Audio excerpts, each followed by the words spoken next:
زما عزتمند مشرانو او ګرانو ورونو دوستانو،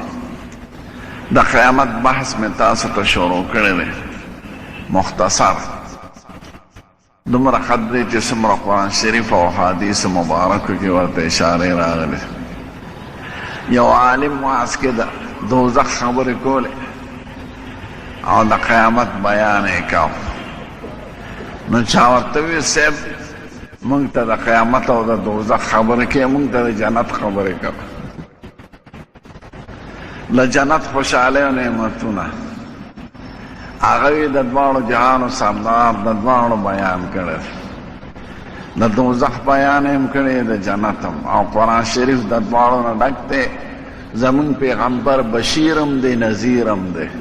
بشیر معنی زیری ورکوونکي نیکانو مسلمانانو لره د لوی خوشحالو، او یارونکي د آخرت د عذاب او د خدای د آینده او مصائبونه. خو ستاسو دا خوښي چې صرف د جنت خبرې ورو، مونږ چې هر څه کوو نه. مخکې یو لوی میدان نه، نو د دوزخ په خبرو به نه د قیامت په خبرو به نه خفه کېږي. زمونږ پیغمبر او قرآن شریف دواړه بیان کړه. زمونږ عالمان وایي که سړی د آخرت او د مرګ او د قیامت د ورځې 15 منټه هم تصور کوي، نو دنه به خدای یو لوی ولی الله جوړ کړي. ځکه مخکې ورته رایاد دی چې مخکې مې پړاو دی، لوی خبرې را روانې دي. دا خو یو څو ورځې د هاهو جون دی، رستو به څه کوم؟ نه خلاصېدل شته نه تښتېدل شته. نو چې سړی د مرګ تصور کوي او د آخرت تصور کوي او یقینا راتلونکی دی، که د چا خوښی که ناخوښی، او که څوک پرې خفه که خوشحاله د خدای فیصله چې دا دنیا یې پیدا کړې ده، نو عبس یې نه ده پیدا کړې. خدای وایي افحسبتم انما خلقناکم عبثا وانکم الینا ترجعون فتعالى الله الملك الحق لا اله الا هو رب العرش العظیم. ستاسو دا خیال دی چې دا دنیا خدای عبث پیدا کړې ده، امون به خدای پاک ته واپس نه ځو. خدای د عبثو پیدا کولو نه پاک دی. ګورئ د یو حکمت او د راز مطابق دا دنیا پیدا کړې ده. او خلق الموت والحیات لیبلوکم ایکم احسن عملا. خدای پاک وایي سورت ملک ما جندم پیدا کړی دی او مرګم پیدا کړی دی چې تاسو ازمایم چې دا کوم یو نیک عمل او اختیار یې درکړی دی چې څه کې هغه کوه. د پرچې د لیکلو ورځ ده، که بد لیکي که کنزل لیکي که هر څه پکې لیکي. نن عمل دی سهار له حساب دی، هلته بیا عمل نشته. هلته جړا فایده نه کوي، توبه فایده نه کوي، مینت فایده نه کوي. دا هر څه اوس فایده کوي. وجاړل خدای پاک مینت ورته وکړې، زهري ورته وکړې، بیا غرض باندې دا قصې نشته. خدای وایي بس خبره ختم. نو اوس ته میدان هم، نو که سړي ته مرګ رایاتي او قیامت رایاتي، نو قسم دی دا اخلاقي بدعملۍ او دا معاشرتي د غواګانې دا ډاکې د لیډرانو جنګونه او د دروغو وینا دا په ټول په خپله ختمېږي. خو دوی د آخرت تصور نه کوي. یاره دا د ملیانو خبرې. نو چې سړي دا عقیده چې دا د ملیانو خبرې دی، خو مسلمان نه دی. دا خو د ملیانو خبرې نه دي، دا خو د خدای پاک خبرې دي، او دا د ښکلي پیغمبر خبرې دي چې مونږ ته راغلي، او دا خبرې دي چې دې کې د چا عقل نه چلېږي. په لیبارټرۍ څوک نشي معلومولی، په ساینس یې نشي معلومولی، په کالجونو په سکولونو په لوی ډګرو نشي معلومولی. دې کې د خدای خبره او د رسول الله خبره، ځکه دا د غیبو سره تعلق لري. د مسلمان دا صفت دی یؤمنون بالغیب، دی به په غیب ایمان لري. غیب هغه خبرې ته وایي چې نه ستا عقل ورته رسي، نه تا په خپلو سترګو لیدلي، نه په تجربو معلومولی شي. خو په دې بنیاد یې منئ چې دا زموږ خدای ویلي. خدای د هر څه نه خبره، د انسان څه علم دی.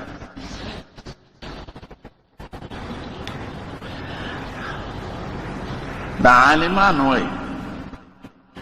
چې د انسانانو علمونه د پیغمبرانو د علم په مقابله کې دومره حیثیت هم نه لري لکه د حیوانات علمو د انسان په مقابله کې. حیوانات موږ سره اوسېږي، خره را سره اوسېږي، غوان را سره اوسېږي، چیرلی را سره اوسېږي، میخې را سره اوسېږي، په کور کې خوراک کوي، څښاک کوي، شپه ورځ پې تېرېږي،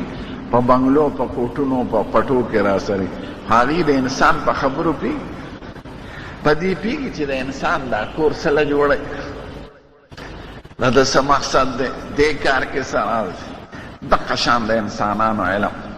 د خدای او د رسول د علمونو په مقابله کې د حیواناتو حیثیت دی. او دغه وایي مثنوي صاحب وی پس شکے دانت کے بستانس کو جا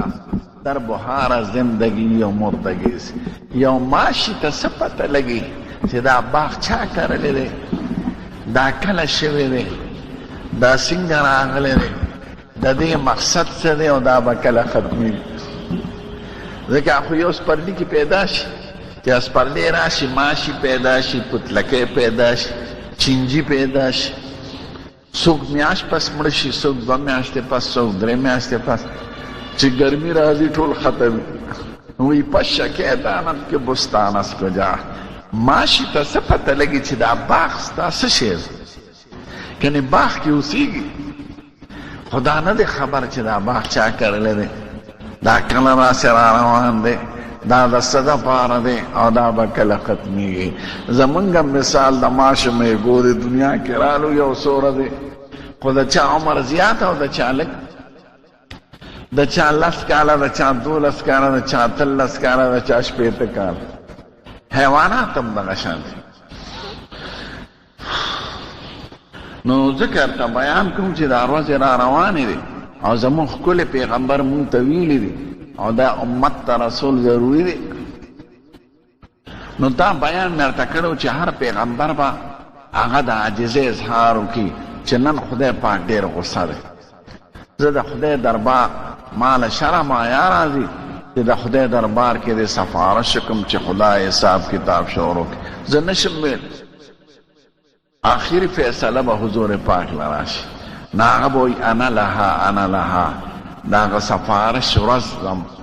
هغه دا ده او هغه به زه کوم انشاءالله. او ما ورته ویلي و دې ته هغه مقام محمود وایي چې قرآن شریف کې 15مه پاره کې ذکر دی چې خدای پاک به تاسې یو عزت وخت درکوي تعالی، عسى ربک ان یبعثک مقاما محمودا، داسې یو ورځ به راولي چې تعالی به د عزت مقام درکوي. او موږ د هر بانګ نه پس چې دا دعا د وسیلې ویو اللهم رب هذه الدعوة التامة والصلاة القائمة آت محمدا الوسيلة والفضيلة وبعثه مقاما محمودا الذي وعدته. خدای مقام محمود زموږ ښکلی پیغمبر له ورکړي، یا خو ورکوي به، خو ته د خپل محبت، د خپل عقیدت، د خپل تړون او د خپل امتی په حیثیت دا اقرار کې او دعا کې هغه یعنی زمونږ دعاګانو ته د هغه حاجت نشته. مونږ چې د خدای ثنا صفت وایو نو خدای پاک زمونږ ثنا صفت ته څه حاجت لري؟ دې مخلوق ته ګوره که زه د انور ډېر صفت وکړم چې دا انور ډېر ښکلی دی، ډېر ښکلی دی، ډېر ښکلی دی، غڼ انور پکې څه فرق راځي؟ خو تا خپل د عقیدت، د بندګۍ، د محبت یو اقرار وکړم، نو دغه شان د خدای پاک صفتونه چې بنده کوي خدای پې خوشحالیږي چې ده د خپلې بندګۍ اقرار وکړي او زما د لویۍ اقرار وکړم. کنې خدای پاک زمونږ نه بندګۍ ته حاجت لري نه صفتونو نه، چې د ټولو کائناتو مالک ته نو زمونږ د نسواریانو خولې بسي دا د چیو ډکې او د نسوارو ډکې که صفتو کې کونه کې نو د دواړو جهانو سردار به وایي انا لها، نو دی به لاړ شي د خدای پاک بره په عرش معلا دی خدای پاک، نو د عرش د لاندې به سجده باندې پروت شي. نو مسلم شریف کې دا حدیث دی چې دومره ساعت به په سجده پروت وي لکه د 7 ورځو په اندازه. هلته خو جدا نظام دی، وی داسې به ما ته خدای پاک په زړه کې ثناګانې وښیي د خدای تعریف او حمدونه چې هغه اوس ماله نه راځي. دا زموږ ښکلی پیغمبر ویلي داسې ثناګانې به ووایم چې ما ته اوس نه دي معلوم. د 7,000 اندازې نه پس به ورته خدای وایي سل تعطى وارفع تشفع، څه غواړئ چې درله درکړم، او سر اوچت که د چا سفارش غواړئ چې زه یې قبول کړم. دی به وایي خدایه ټول قومونه په ډېر سخت غم کې مبتلا دي، حساب کتاب شروع کړه چې یو طرف ته شي. ځکه ما ته ویلي هغه ګرمي او هغه ولاړې سختي به دومره وي چې خلک به وایي چې خدایه دوزخ خو د دې نه ښه دی. یو طرف ته خو به شو نو دی به خدای پاک ته وایي خدایه قومونو سره حساب شروع کړه،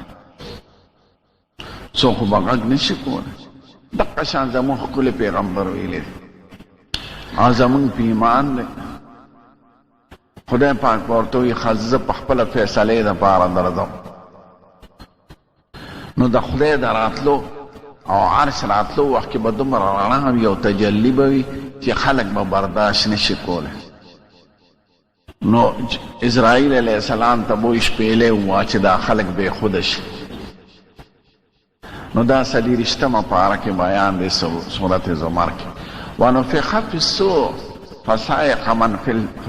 من فی السماوات ومن فی الارض الا من شاء الله. پوکي به ووالي شي، شپېلې به ووالي شي، نو اسمانونو د ځمکو مخلوقات به ټول بېخوده شي بغیر د هغه چا نه چې خدای فیصله د هغوی د بېخودۍ نه کوي. ثم نفخ فیه اخرى، نو چې عرش راکوشي او خدای په خپل عرش باندې په هغه شان سره چې د خدای د ذات سره لایقه ده. ځکه مونږ خدای نه دی لیدلی، انا د خدای د پوره صفاتو نه خبر، خو چې څنګه خدای او رسول ویلي دي هغه شانتې منو. نو چې راکوشي یو خپه ده عرش معلا به په صخره د بیت المقدس. بیت المقدس کې یو ګټه ده چې هغه د مسلمانانو 19 میاشتې قبله وه او د یهودو قبله ده او د عیسایانو محترمه ده. دا په بیت المقدس کې یو 4 قدمه ده. زما د قدمونو په حساب دومره ګولۍ او جنګلت یې راته او د لرګي او بیا دیوالونه دي ورته او په هغې د دنیا یو عظیم ګمبد دی. هغه ګټه باندې به یو خپوي، ځکه د شام ځمکه ما دا د قیامت میدان. نو خدای وایي ثم نفخ فیه اخرى، دوباره به شپېلې پوکونګل شي فاذا هم قیام ینظرون، بیدار به شي او یو بل ته به خلک ګوري. واشرقت الارض بنور ربها، او ټوله ځمکه به رڼا شي په نور د خدای پاک، د خدای په تجلو په رڼا. وجیء بالنبیین والشهداء، پیغمبران او ګوان به راپیش کړي شي. وقضی بینهم بالحق، او فیصله به وشي په حق. وهم لا یظلمون، چا سره به ظلم نه کیږي. ووفیت کل نفس ما عملت، هر چا ته به د هغه د عمل پوره جزا یا سزا ورکړي شي. وهو اعلم بما یفعلون، خدای ښه خبر دی چې دوی څه کول. خو د خدای چونکې عدالت وی نو ګوان به فیصلې به کتابونه به باقاعده چې څوک دونه وایي چې ما سره زیاتې شوی دی. نو حضور پاک به هم بېخوده نه، هغه وایي دویمې شپېلې سره به زه په خود شم. نو چې زه ګورم موسی علیه السلام به د عرش یوه خپه نیولې چې کوم بیت المقدس کې ده، نو پته نه لګي چې زما نه مخکې بیدار شوی دی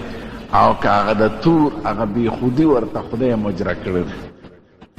او ظاهرا دا معلومیږي چې تور کې بېخودي خوړلې وه د خدای په رڼا په تجلو، نو د دې نه خدای مستثنا کړی دی. ځکه خدای وایي ټول خلک به بېخوده شي الا من شاء الله مگر چې څوک خدای غواړي چې دې نشي. ناغه پکې موسی علیه السلام. نو حضور پاک وای فلا ادري ما ته به پته نه لګي چې دې زمانه مخکې بیدار شوی دی او کم جوزیه بساقط الطور او که د کوه تور هغه دغه والا خدای برابر کړ. کوه تور کې خدای سره ملاقات کړ.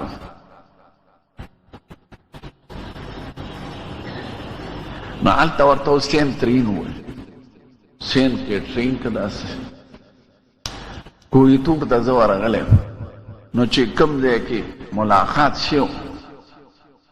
نو دی خو ولاړو او خبرې اورېدې. یو غار و هغې کې څلوېښت ورځې عبادت وکړ. غار اوس هم شته، هغې سره یو جومات دی، لاندې د یهودیانو ګرجه ده او لاندې د غر په لمن کې د عیسایانو. ځکه درې واړه قومونه موسی علیه السلام مني او لوی پیغمبر هم. نو د خدای خبرې اورېدې نهمه پاره کې ذکر دی او خدای پاک یې نه لیده. نو قرآن شریف کې دا وایي قال رب ارني انظر الیک، خدای ما ته ځان وښیه چې زه تا ووینم. قال لن تراني، وی ته زما د لیدو برداشت نشي کولی، ولکن انظر الى الجبل، وی مخامخ غر ته ګوره، فإن استقر مکانه فسوف تراني، که هغه په زما په تجلو په لږ وخت کې برداشت وکړی شو نو خدای به مې ته مولیدی شي. او د مثال دپاره ښیي. نو خدای وی فلما تجلى ربه للجبل جعله دکا وخر موسی صاعقا، چې یو تجلی یو پرده لرې کړه، غر دړې وړې دی په غر نه دی ولاړ، دوله مخامخ غر. او موسی علیه السلام دلته بې خود را پرېوت. فلما فاق قال سبحانك تبت الیک، خدایا زما د معافي زه توبه وباسم. دا سوال به نه کوم ځکه دنیا کې خدای پاک لیدل هغه د انسان د وس نه بار دی. د مسلم شریف حدیث حجابه النور، د خدای او د مخلوق په منځ کې د نور پردې دي. لو کشفه لاحرقت سبحات وجهه ما انتهى الیه بصره، که یو پرده لرې کوي مخلوقات سوځي.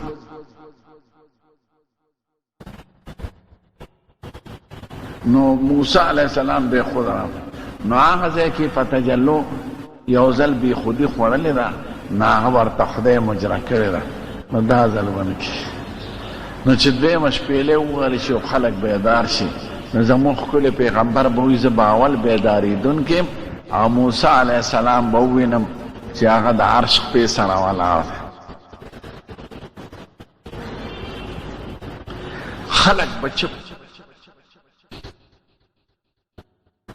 خاموش پی چې څه فیصلې کوي. خدای پاک به ورته په خپل شان لایقه وایي نن د فیصلې او د عدالت ورځ ده، هېچا سره به ظلم نشي کېدی. څه مسلمانان نیکان خو به د یو سوري د لاندې ولاړې، تېره جمعه کې مې ورته وویل، او دا سخت ګناهګاران او کافران به په دې ګرمو کې. خدای پاک به بیا وایي جدا جدا شي. ګناهګاران یو قسم جدا، بېلمازه جدا، زناکار جدا په مسلمانانو کې،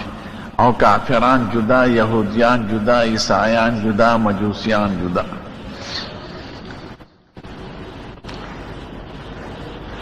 بیا به خدای پاک ملایکو ته وایي دوی ته اول د خپلو عملونو کتابونه ورکړي. نو چې مسلمانان هغې ته به په ښي لاس ورکړی شي. دا قرآن شریف کې بیان دی. او چې کوم کافران د شا د طرف لاس به مخکې کولی نشي، په ګس لاس به د شا د طرف آلي. نو خدای وایي دېرشمه پاره کې اما من اوتي کتابه بیمینه فسوف یحاسب حسابا یسیرا وینقلب الی اهله مسرورا، چاله چې په ښي لاس کتاب ورکړی شو انجام یې ښه او ځي به خپل اهل ته خوشحاله. واما من اوتي کتابه وهو وراء ظهره فسوف يدعو ثبورا ويصلى سعيرا، او چې چاله د شانه په ګس لاس ورکړی شي نو انجام دوزخ ته چغې به شروع انه کان فی اهله مسرورا دی په دنیا کې خو ډېر خوشحاله او برید به تاول انه ظن ان لن یحور د ده دا خیال و چې دوباره قیامت نشته بلا ان ربه کان به بصیرا خدای د ده د هر کردار نه خبر نو بیا به هلته کې دا پنځلسمه پاره کې ونخرج له یوم القیامة کتابا یلقاه منشورا هر یو سره به کتاب یې لولي به هلته د نه پوهېدو سوال نشته اوس کتاب به په کومه ژبه کې لیکلي پته راته نه لګي ځکه حضور د هغې بیان نه دی کړی خو داسې معلومېږي چې د خدای پاک سرکاري ژبه د ملایکو د حساب کتاب چې پکې لیکلی کېږي یا قبر کې تپوسونه کېږي یا قیامت کې چې مبعثه وي نو دا به عربۍ ژبه کې ځکه دا ښکلې ژبه وه چې خدای د اخري پیغمبر دپاره خوښه کړې ده او د اخري کتاب دپاره یې خوښه کړې ده نو داسې معلومېږي چې ټول حساب کتاب به په عربۍ کې هلته به ټول خلک پیږي پې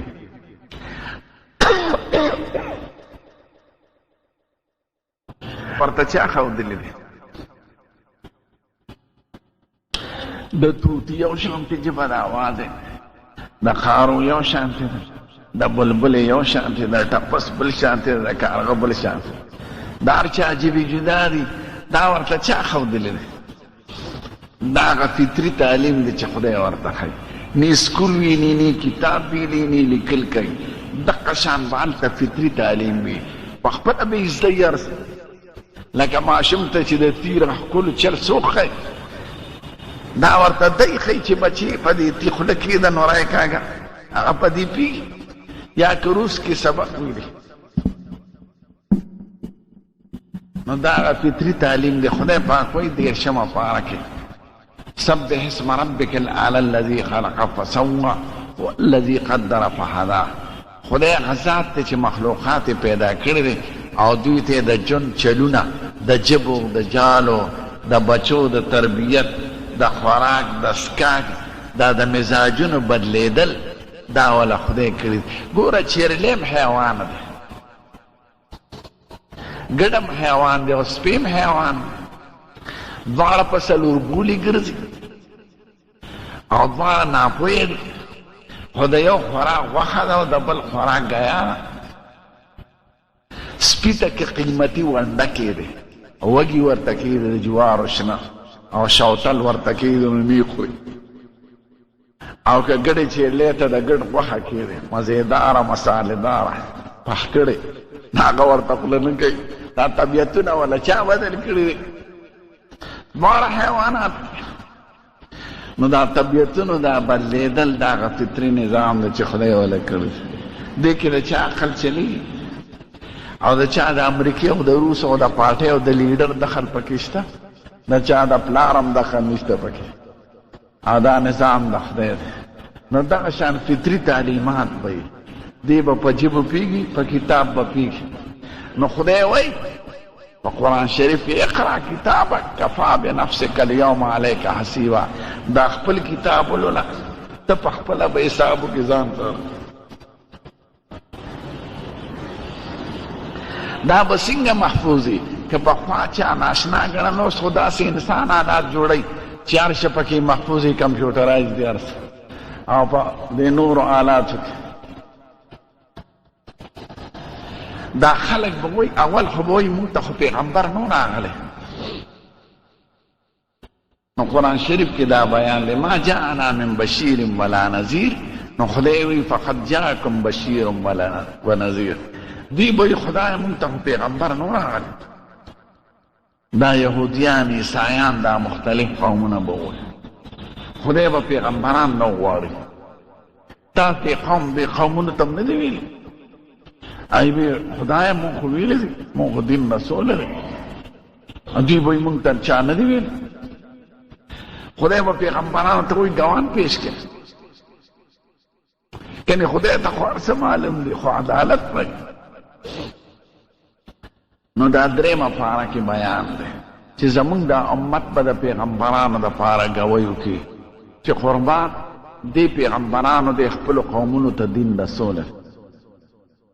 هغوی به دا اعتراض وکړي چې دا امت زمونږ نه څه خبره دا خو د ټولو نه رستو راغلي دي نه یې لیدلي و نه زمانه زمونږ لیدلې ده نو دوی څنګه ګوی کوي نادیده نو زمونږ امت به ورته دا وایي چې مونږ ته خپل پیغمبر ویلی دي او مونږ ته په خپل کتاب کې دا را بیان راغلی دی او مونږ خپل کتاب ته حق او رښتونی وایو او خپل پیغمبر ته رښتونی او حق وایو نو هغوی چې څه ویلي دي هغه ټول حق دی نو ځکه مونږ ګوی کوو نو بیا به د دې امت دپاره د تزکیې چې دا دوی ټیک وایي که خطا وایي زموږ ښکلی پیغمبر به حاضر کړی شي چې ستا د امت صحیح وایي نو دا قرآن شریف کې وكذلك جعلناكم أمة وسطا لتكونوا شهداء على الناس ويكون الرسول عليكم شهيدا تاسو به په ټولو امتونو ګوی کوئ او پیغمبر به په تاسو ګوی کوي چې زما د امت صحیح وي نو چې دا دغه شي نو چې بیا ګوري دا خبره خو ختم شه مونږ دا زنا نه ده کړې صاحب دا راپسې هسې ملایکو لیکلي دي دا غلام نه ده کړی دام نه ده کړې دا بت تم سجده نه ده دا هسې راپسې لیکلي شوي دي خدای پاک به نقشه څرګنده کړي نو خدای وایي ووجدوا ما عملوا حاضرا چې څه کړي دي مخامخ به ورته ښکاري دا څوک ناست دی دا سرکو دی د جوار غلا کوي او جوار ریبي او دا څوک کوي دا تاش چې کوي او دا څوک دی دا زنا چې کوي او تصویر به ټول ریکارډ لکه پخوا خو به چا مثلا دا خبره به ناشنا ګڼلې اوس یې وویني په ټلویزیون کې هغه ټول ریکارډونه محفوظ دي او که یو سړی خبرې نه انکار کړي دا څوک دی نقشه به څرګنده شي پخوا چې دا جزونه نور راغلی که نه نو چې خلکو دومره واورېده د انګریزانو آخري زمانې وې چې یو شي دی د اوسپنې او په هوا کې الوځي نو دلته زمونږ د پښتنو شیخانو د زړو ښځو توبې شروع کړې وی لاړ قیامت راغی اوسپنه هم په هوا ګرځي نو چې په خپله یې ولیدل چې پکې ګرځي هغه هېڅ نه قیامت و نه کفر خدای انسان له دومره طاقت ورکړی نو هغه ذات چې د انسان له دومره طاقت ورکړی او هر یو له ورکوي مثلا نو د هغه ټولو طاقتونه چې راوځی کړي نو د هغې نه هم د خدای طاقت لوی دی نو هغه نه شي کولی چې څه ویلي دي خدای پاک دا هغې نمونې امت ته ښایي چې څوک ناشنا ونه ګڼي نو خدای وایي ووجدوا ما عملوا حاضرا چې څه کړي مخامخ به حاضري دا څوک ناست دی دا نسواري دا غلا څوک کوي دا رشوت څوک کوي دا څوک ځکه خدای وایي په صورت قاف کې ما یلفظ من قول الا لدیه رقیب عتید بنیادم چې څه کوي څه د خولې نه وباسي نو دوه نګرانې ملایکې دي ورسره هغه لیکي نو چې دغه دغه شي بد یې معلوم شي او نیکي معلومه شي نو بیا مخکې د پولیس ورات رساله درود شریف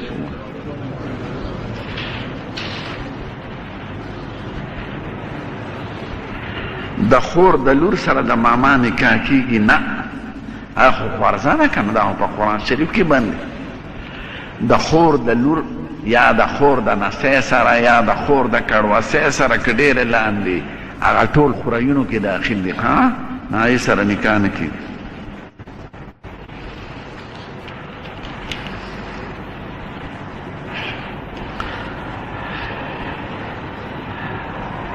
یو مریضان زیارت ته بوځي او بیا دعاګانې کوي دا د خلقو رسمونه دي او اکثر په بدعاتو کې او بعضې وخت کې د شرک درجې ته رسي یا بابا دې روح کې نو بابا ځان نشي روغولی تا به څه روغ او خدای ته محتاج نو د پیغمبر نه د ولی نه د قبر نه دا سوال کول او که په وسیله یاد کړي چې خدای نو څو عالمانو وسیله روا ګڼي خو د دې حکم نشته نه واجب دی نه سنت دی نه مستحب دی خدای ته برای راست سوال کړه نو وسیله بعض عالمان جایز ځکه هغه د هغه نه سوال نه د خدای نه سوال د انسان نه به سوال نه کوي. دا چې زیارتونه نه ناست دي دا ټګان تورام دروغجن حرام خواه زیارت خو د عبرت ځای دی. نو دوی پې غلافونه واچي او جنډې خوري کي او مالګې ځان ته کېدي او خلکو ته یې بیانونه کوي چې راځئ. هلکه زیارت د عبرت ځای دی چې سړي ته آخرت رایاد شي، سړي ته مرګ رایاد شي. د تجارت ځای نه دی. ځناورو نسوار خرڅول دي ښه دي، ځان له ګونګړي خرڅوی خبر خدا او قبرون بیسي ځوانانې ښځې د اولیاو د کرام هغه ښکلې خلک وي خو د هغې نه د فسق و فجور اډې جوړې کړي. تاسو لاړ شئ دی بعض زیارتونو له دا ناوې کړې ښځې شونډې سرې کړې او ګنده عملونو کې مبتلا وي. دا ولې خبر دې دپاره دی دا خو تاسو د اولیاو بېعزتي کوئ. نه هغه د عبرت دپاره دی چې ښکلی مبارک سړی دی دا د قبر کې پروت دی. زما به څه حالي د سره خو به خدای احسانات وکړي، زه په خپل ځان جاړم. قبر نه به سوال نه کوه نه به په دې غرض دی. قبر د عبرت حضور پاک اول د زیارت ته منع کړې وه نه به ځې،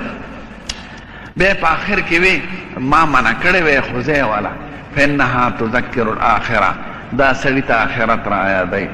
چې دا قبر دی زما د پلار، دا زما د مور، دا زما د نیا، دا زما د نیکه زما نه مخکې مړه دی. دقه آخرت به را یاد کړي هغه ته دعا وکړه بس. نو قبر نه ناوې جوړول او د فسق و فجور اډې ته جوړول او سوالونه د هغه نه کول دا ښه کار نه دی. دا د جاهلانو رسم دی.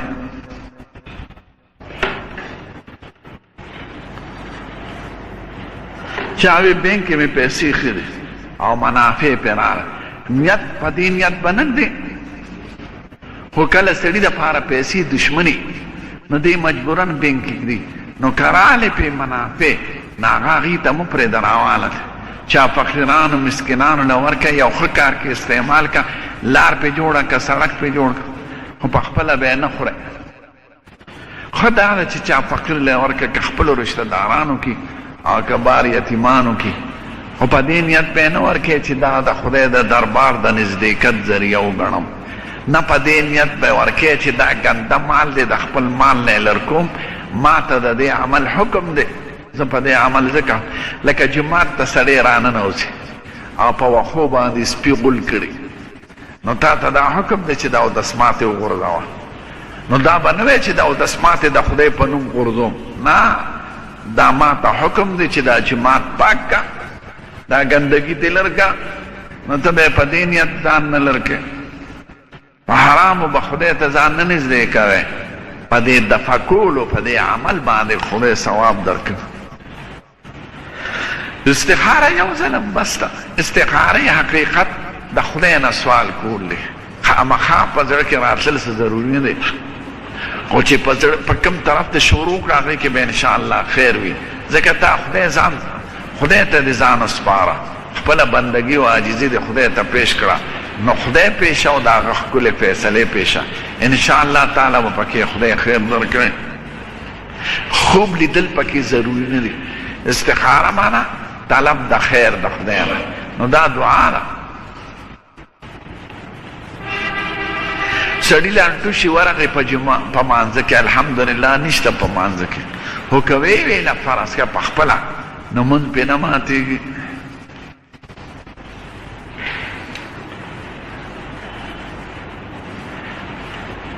لکه ملیانو مه یادوئ مسواک او برش. مسواک اصلي سنت دی. برش چې هله به استعمالوئ چې مسواک نی ښه مسواک د حضور طریقه ده او په مسواک کې اثر دی تریخوالی نو غاښونو نه جراثیم لرکي د معدې صفۍ راشي خوله پاکه شي. بل دا چې مسواک په ژبه هم سړی والي په ژبه به یې وښه ژبه چې داسې راوباسي تالو پورې ځکه په دې ژبه بلغمي ماده جمع شوي او برش خو سړی نشي والی په ژبه برش کې خوند نه نو چې مسواک وي نو برش به نه استعمالوئ. ټیک ته چې مسواک نه نو برش ته هغه په دې استعمالیږي. دا ګوته استعمالیدی شي او په ګوته ټوکړه ته وکړي ټوکړه داسې شغه شان ټوکړه او په غاښونو یې ومږي نو د مسواک کار کوي. خو دا علی چې مسواک نه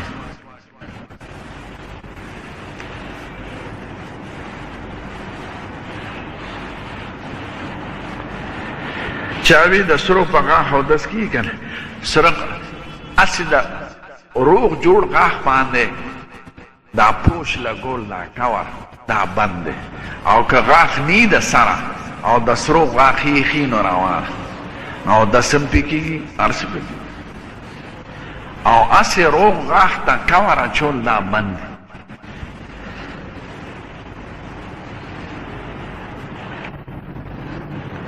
د سلام نه مخکې چې امام سره پار وخت شریک شوې نو تاله به خدای د جمع ثواب درکړي د دې وجې نه دی نو په منډه مه راځئ ځکه ته د هغه وخت نه په جمع کې حساب نو هر ځای کې چې د امام سره شریک شو تاله خدای د جمع ثواب درکړي او که سلام هم درنه امام وګرځئ نو ته چونکې دا روان شوې د جمع په نیت نو خدای به ثواب د جمع درکړي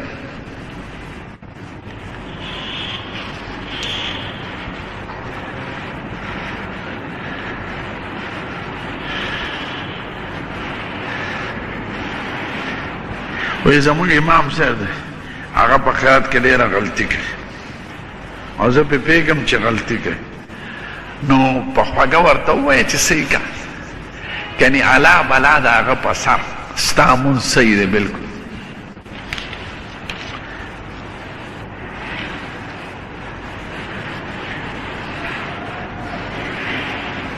وی زه د ټیکو کار کوم خو افسر نه چې پیسې به یې غواړم نو هغه بغیر د رشوت نه پیسې نه راکړي نو که پوهېږي چې ستا حق بغیر د پیسو نه درکوي ور وغورځوه لکه سپي ته چې سړی غورځوي او ګناهګار هغه دی یو سپي تا پسې غاپي او خلاصېږي ترې نه در سره لښتې شته نه لرګي شته چې په دې سر ووایې نو ډوډۍ ور وغورځوه نو که هغه افسر خپلې پیسې او خپل حق یو دا چې ټپې ټکي کې د سلو په ځای دې 50 لګولي او زه لس په تاله درکم لس په دې افسر له ورکم شل به ما ته پاتې شي نو دا خو ته حرام خوری نو بیا ته مجرم یې هغه مجرم او که نه خپل حق دې پوره کړي او خو سړي د خدای سره معامله ده او بیا هم در نه غواړي نو بیا الله او بلا د هغه په سر یو مردار خور دی ور وغورځوه سپي دی غاپي در پسې سپي ته خلک ډوډۍ اچوي که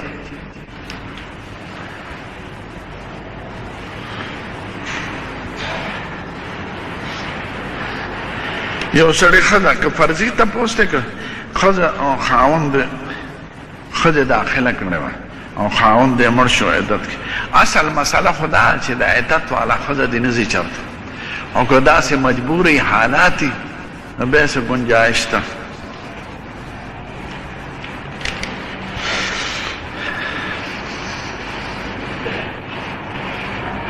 د بیمارۍ د وجې نه سړي روجې قضا شي نو چې روغ شي که نه او روغ جوړې روجې نیوي شي نو فدیه به نه ورکوي روجې به نیسي او هغه بیمار که د ده نیت دا و چې زه به روجې نیسم قضا او بیمار په بیمار پاتې شو بیا مړ شو نو هېڅ پې نشته نه پې روجه شته نه په فدیه شته او داسې بیمار چې د بیمارۍ د جوړېدو امید یې نه لکه ټي بي وي مثلا یا د ګردې بیماري وي یا د زړه بیماری وي چې مسلمان ډاکټر ورته دا ووایي چې ستا دپاره روژه نقصاني ده نو بیا د فدیه ورکوي د یوې روژې په سر 2 وخته یو مسکین ته ډوډۍ ورکړو ډوډۍ ګولې ورکوه که جومات کې هم څوک او که دغه نه شی کولی نو 2 کیلو غنم د یوې روژې بدل یا د هغې پیسې فقیرانو مسکینانو چاوی اوټ استعمالول پکار دی نه چې عالم نیک سړی د هغه په شکل کې درته دینداري ښکاري نو بیا اوټ ورکړه ځکه حمایت د حق پکار دی او که پوهېږي چې ده کې نه دین شته نه د دین خبره کوي صرف د حضرت خېټې اواز کوي دا خلک ناپوهه دي زموږ ټول لوڼه دي خو دوی پوهېږي نه ځکه څوک د غریب اواز کوي څوک د پښتون اواز کوي څوک د صوبې اواز کوي څوک د کارخانې اواز کوي هلکه د اوازونه هم ټول ښکلې خبرې دي خو یو قاعدې ماتح به ته غواړې که نه قاعده څه ده قانون څه دی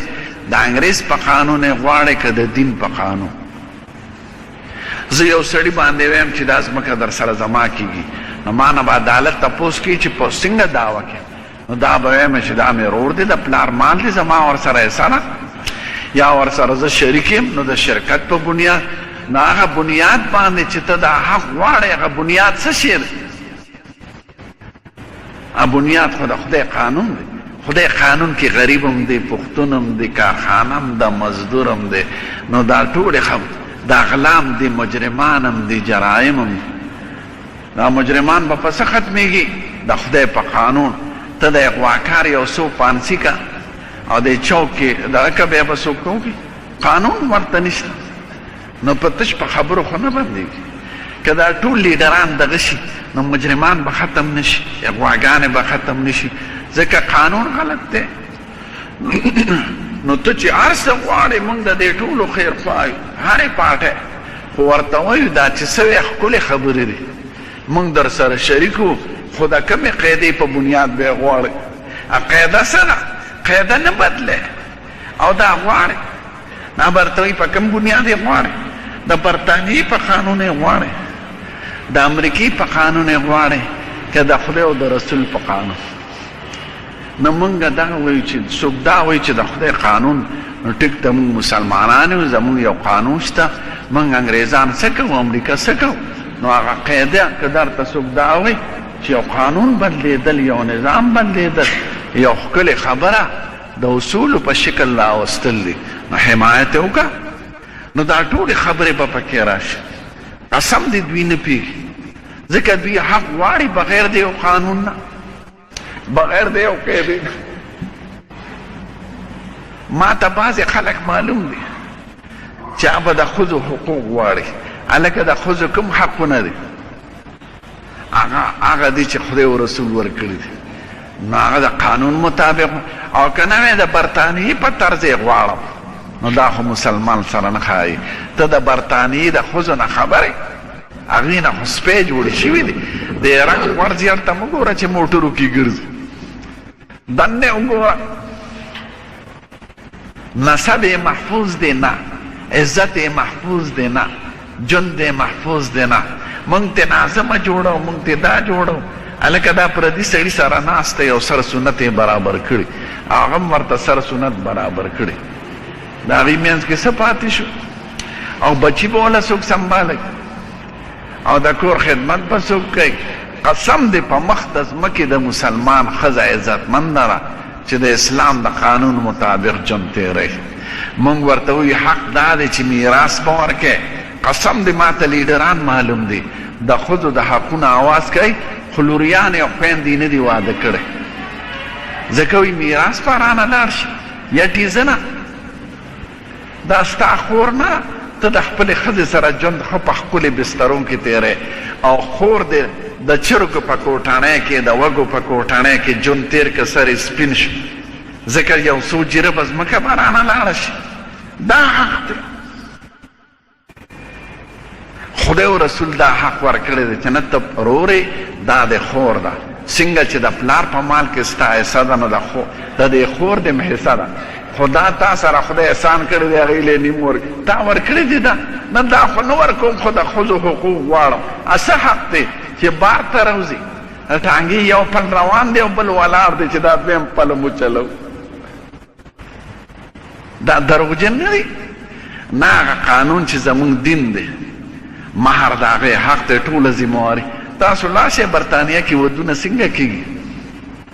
د ښځې بال بچ خرچ چې جدا شي بال بچ خرچ ټول په ښځې او ښځه به ګوري سړی ځان له او سړی به ورته بینک بیلنس کې څومره دی څومره سرمایه در سره ده څه کار کولی شي هغه قانون باندې د ښځو ازادي غواړئ نه د ښځو حقوق دي ښځه خرڅول بند ښځه په بدل ورکول بند ښځه میراث کول بند چې دا زما رواندار ده بس ما ته پاتې ده نه دا بند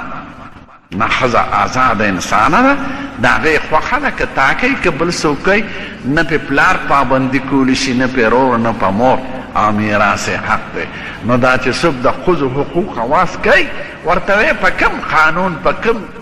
قاعدې د لاندې غواړئ موږ هغه قاعده راته وښایه نو دا چغې وایي او مخکې خبره نه جوړئ نو دروغجن خانان دي ما ته معلوم دي زمونږ علاقې ته او ډېر د پښتنو چغې ډېرې وایي خو خویندې نه دي واده کړی او سپین سرې پاتې شي بوډېګانې مړې شو او که چېرته خور واده شوي هغې له میراث نه ورکوي بلوچستان ته لاړ شه غټې غټې ګیرې به یې غټ غټ پګونه به یې والي ښځې له میراث نه ورکوي هلکه څه حق دی تاسو حق ادا کړی د ښځې ډېر پښتانه به ښځې خرڅوي دا د ښځې حق دی عوام دې ته جوړه کړې ده که ښځه یو عزتمند مخلوق دی ښځې ګوډی کوی مه چې بازار ته یې راوباسئ چې هر څوک پې لاس وهي هر څوک وله ګوتې ور وړي دا ښځه پاتې شو د هغې عزت محفوظ شو که نسب یې محفوظ شو نو تاسو چې څه وایئ یو قانون د ماتح به وایئ که نه نو تاسو پوهېږئ نه قانون به همسي د برطانیې به د امریکې به هلکه هغه خو سپي دي د هغې نه خبر یې د ژوند نه چې یو قوم د حیواناتو سره نکاح تړي او د سپي او د ښځې د سکس تعلیم کې هغه مناظر به تا ته ښیي چې ښځه به سپي سره څنګه دا کار کوي دا هم قوم دی نو د دغې قوم موږ مسلمانان نه یو موږ له خدای ښکلی پیغمبر نه دی راکړی موږ له خدای یو کتاب نه دی رالیږلی هغه قانون هم غوستی دی که نه نه برطانیه او امریکا په نظر کې زه چې دا د سکول هلکان ویلم د پرایویټ د انګلیش میډیم سکولونو قسم دی خفه شم یا مردارو دې پرنسپلانو او زناورو ته وایم چې تاسو د هلک د انګریزي ژبه ښایه دا جامه هم ولې بدله کړه ژبه یې زده کړه ټیک ده هنر یې زده کړه کمپیوټر یې زده کړه دا جامه هم ولې بدله کړه او دا لکۍ هم ولې دلته ولې ځوړنده کړې دې لکۍ کې څه دي دا خو رومال نه دی چې مخ پې پاک شي پوزه نه ده چې پوزه پې پاکه شي تولیه نه ده چې دا هم ورته ولې اچولي دي نو د هلک د 7 کالو نه 15 کالو پورې ذهن بدلیږي نو دوی ورته اول دا د سپېره بچي دا وښیي چې ګورې ستا عزت په دې جامه کې دی او ستا مشران هغه دي چې په کانوکیشن حال کې دا دلته چې ډګرې تقسیمیږي ګورنر صاحب به راشي د پادریانو هغه ټوپې په سر کړي او ګونونه ولې دا د راهبانو جامه ده د پادریانو ځکه دوی وایي مونږ غلامان یو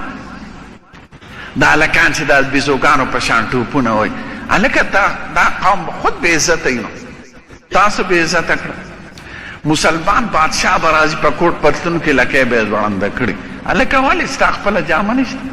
قسم دې زمونږ د هغه د هندوستان هندوان په دې جامو کې کړي کوټ پتلون نه اغوندي ساده کمیس او ساده پرتوګ او رومې ټوپې او زمونږ دا دوه غاښي اچولي کناتي ښکاري شاته او لکۍ به یې ځوړنده کړي هلکه دا شاته دې څه ښکاري بې خوندو او چې لږ اوچت نوکري لسم پاسي که نه په بینک کې دغه شي نو زر به دغه جامه واغوندي دا د قوم د غلامۍ د بدخوندۍ دغه دی نو وال ټکول به نه خورو دا د کوټ پتلون او د لکۍ خاوندان د انګریزانو غلام چې ستا مشر خو کوه عربۍ کې وایي اذا کان الغراب حداة قوم سيهديهم طريق الهالكين چې کارغه د قوم مشري نو کارغه خو مردار لذینو قوم مر پسې روان چې د چا په ذهن کې برطانیه او امریکایي نو هغې به خود هغې پسې د هغې نقل به کوي چې رسول الله په ذهن کې نه قرآن یې په ذهن کې نه نو غلام به زمونږ ژبه غلامه ده زمونږ چوټي غلامه ده زمون تهذیب غلام دی زمون قانون غلام دی زمون ګرځېدل غلام دی نو غلام قوم دا قومونو په نظر کې سپیري او رسوای او دا ټوله دغه خلقو د دې حاکمانو نتیجه ده چې په موږ مسلط دي یو خرزي بل خر راځي یو د امریکې غلامي بل د برطانیې یو د روس غلامي بل د هندو غلامي هلکه دا رسول الله غلام کېږي ولې نه ته مسلمان یې که نه د خپل کتاب غلام کېږي ولې نو که پوهېږي چې یو سړی دی ښکلی سړی دی د خدای دین غواړي ته ورکه الله بلا د هغه په سر که غلطي وکړه دوزخ ته به یې خدای ځوړند کړي او که ټیکې وکړه ته خو مجرم نه که او چې پوهېږي چې یو سړي د دین نوم نه علي داغه کې دین نشته، ښځه کې نشته، خاندان کې نشته، دین پورې ټوکې کوي. نو که مشر که نو الا و بلا د هغه ټوله ستا په سرم ده. تا ولې مشر ته ورسره په ټولو بد عملو کې شریک یې. نو د خپل طرف نه خپله غاړه خلاصوئ. روزي ګورې څوک چاله نه ورکوي، روزي خدای ورکوي او د کائناتو مالک خدای دی.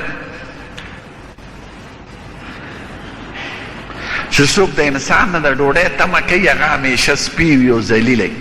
نه ځان قابل کا، ځان زنده باد کا، په حلاله روزۍ باندې روزي ګټه.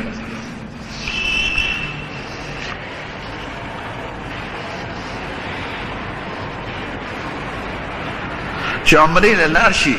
اول ته پاتې کېدی شي نو حج پې فرض ده. ښه که څه شریر و کاوټ نه یا بیماري،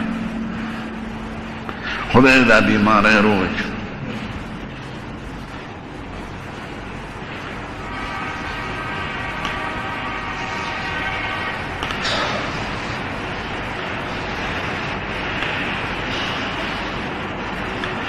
چاوی که یو حیوان نظر کړي که دا دومره وخت پورې جمدې پاتې شي زه به یو په خیرات او د کی نظر دی حلالی که نو یو په به منښته کوي. خو منښته ښه شی نه دی ښه ابتداء، خو که چا په ځان باندې مقرر کړو اوس به یې خامخا ورکوي. بیا دې د پیسو میسو بانه نه جوړوي. لکه اکثر سنډا یاد کړي زه به سنډا خیرات کوم، نو چې بیکار وشي نو بیا سنډا وایي نه خو سر به خیرات کوم. نو سنډا په 100 زره کېږي، سر یې په 80 روپۍ کېږي. د سنډا د سر ته راشي بیا و یاره د سنډا سر نه خو د چیرلي سر، نو چیرلي سر په 2 روپۍ کېږي مثلا. نو دا ورو ځان ته هیلې ګوري. نو مخکې د سرکوز یا منښته ته ولې کوله؟ منښته حضور پاک منع کړې ده. ښه منښته د شیبانو او د دې زړو ښځو قمقلو ښځو کار. خو که دې وکړه واجب ده، بیا په خپله نشي خوړی، نه ستا بال بچ خوړی شي، نه ستا ښځینه خوړی شي.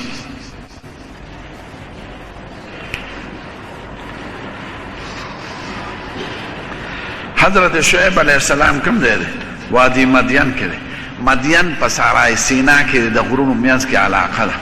هلته ده. صحرای سینا 2 ضلعې ده، یو جنوبي یو شمالي.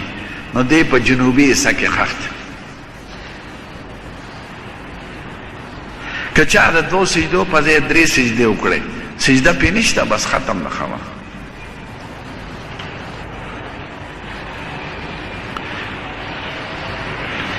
د جمعې د ورځې دا فضیلت راغلی ده په صحیح احادیثو کې چې جمعې په شپه وفات شي یا د ورځې نو خدای پاک ته عذاب قبر لرکوي. دا د جمعې ورځ خدای ته عزتمند ده. او د چهارشنبې د ګل نه دی راغلی، ما ته نه دی معلوم، نه مې اورېدلی. که څوک په چا دروغ وتړي قتل یې روا دی که نه؟ نه، قتل په شریعت دا خو هر چاله د خپلو فیصلو اختیار ورکوي. نو بني آدم خو جذباتي دی او بني آدم ناپویه دی. د به خپل لور لیدلي چې چا سره ولاړه د ګړز به ترې وباسي، یا ښځې به چا سره خندلي ګړز به ترې وباسي. نه، دا د عدالت کار دی، حکومت کار هم دا دی چې جرایم به هغه ختموي. شخصي طور سره ته په خپله بدل نشي اخیستی. هغه وخت کې کولی شي چې ته کور پروت دی، ستا په ښځه څوک راځي نو ته یې ویشتی شي، ستا په مال څوک حمله کوي نو دا شریعت تا ته حق درکړی دی، دفاع کولی شي.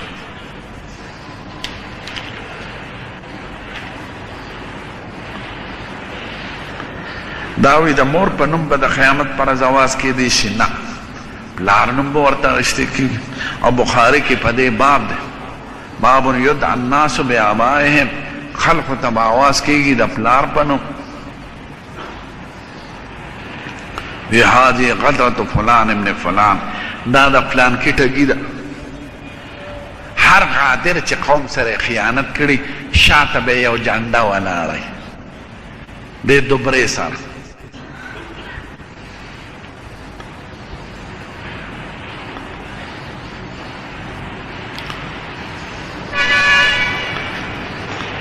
چې ښځه طلاقه کړي نو د عدت په دوران کې د هغې استوګنه او نفقه په خاوند ده، خو خاوند به ورسره کور کې نوسېږي. بیا خو بیا د تبلیغیانو خبره تقاضا پوره نه کړي نه هغه مدت کې به ته خاوند باري او کور به ښځې ته خوشي پرېږدي او خرچه به ورله رالیږي چې مده د عدت یې ختم شي نو بس ښځې بیا حق نشته بیا د ځان له بل خاوند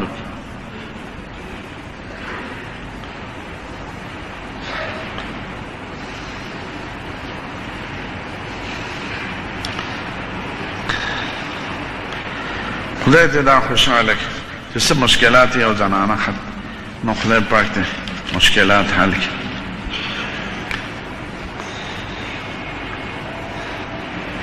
بعض شیعگان صحابه سره بعض صحابه سره علیه السلام وای نه علیه السلام لغوي معنا خو رواله په د سلامي خو بعضې کلمې داسې چې هغه د یو قوم دپاره یو نښه ګرځېدلي لکه موږ د خدای پاک نوم سره وایو جل جلاله لوی د شان د هغه عز اسمه ښکلی د نوم د هغه نو دا خو پیغمبرم ښکلی نوم دی او د پیغمبرم لوی شان دی خدا د خدای د نوم سره باله حضور پاک نوم سره بناله دا یو ادب دی اوس زموږ ښکلی پیغمبر سره صلی الله علیه وسلم خدای دې په هغه رحمتونه ووروي او سلامونه دې پرې ووروي نو دا خو لغتا هر چا ته ویلی شي چې خدای دې په ده سلام او رحمت ووروي خو دا د حضور پاک سره راغلی دی نو بل چا سره مه استعمالوئ دارنګې علیه السلام په ده دې سلام وي نو سلام خو په لغت کې څه بده خبره نه ده خدا د پیغمبرانو سره راغلی دی بغیر د پیغمبرانو نه به چا ته نه وي هسې نه چې بل چا سره ووایي نو هغه سره دغه رانشي شرک یا شبه رانشي بعض خلک وایي درود بر خمینی بعض خلک وایي درود بر لینت په شمالي اتحاد کې دا کمیونست مزاج خلقو به وایي درود بر لینت او شیعگان وایي درود بر خمینی نه درود په حضور پاک راغلی ټیک تک ستاسو خوښې دعا ورته کوه که مسلمان یې مثلا مسلمان خدا که او نور درود لفظ علیه السلام دا بنوی دا پیغمبرانو سر راغله او که دا هغې ته بل څه مطلب یې هغې کې مونږ ورسره اتفاق نه کړو د یو ښځې خاوند ورک شوي او پته یې نه لګي نو زمونږ مذهب خو په خپله ډېر سخت دی په دې باب کې خو علما د امام مالک صاحب په مذهب فتوا ورکوي د امام مالک صاحب څلور واړه مذهب اهل حق دی او دې ته اهل سنت والجماعت وایي هغه وایي چې یو څلور کاله خاوند روکي او هېڅ پته یې نه لګي د ژوند او د مرګ او د خاوند د ښځې سره نزدېکت کړي مدخول بها وي نو د ښځې د طرفه هم یو دوه مشران راشي او د سړي د طرفه او دا فیصله به وکړي چې نن نه موږ هغه سړی مړ حساب کړ نو هغه به حکمن مړ شي نو دا ښځه به د وفات عدت تیر کړي څلور میاشتې لس ورځې بیا د نکاح بل چا سره وتړي او که ښځې سره یې نزدېکت نه کړي نو په هغې عدت نشته به چې حکم یې وکړه به جدا شوه نو دا ښځه بل خاوند کولی شي لکه کویدن کړې ناست دی او خاوند دی نو دا خو په ښځه ظلم دی آخر د ښځې حق شته که نه ځواني ده ښځه ده تقاضا دی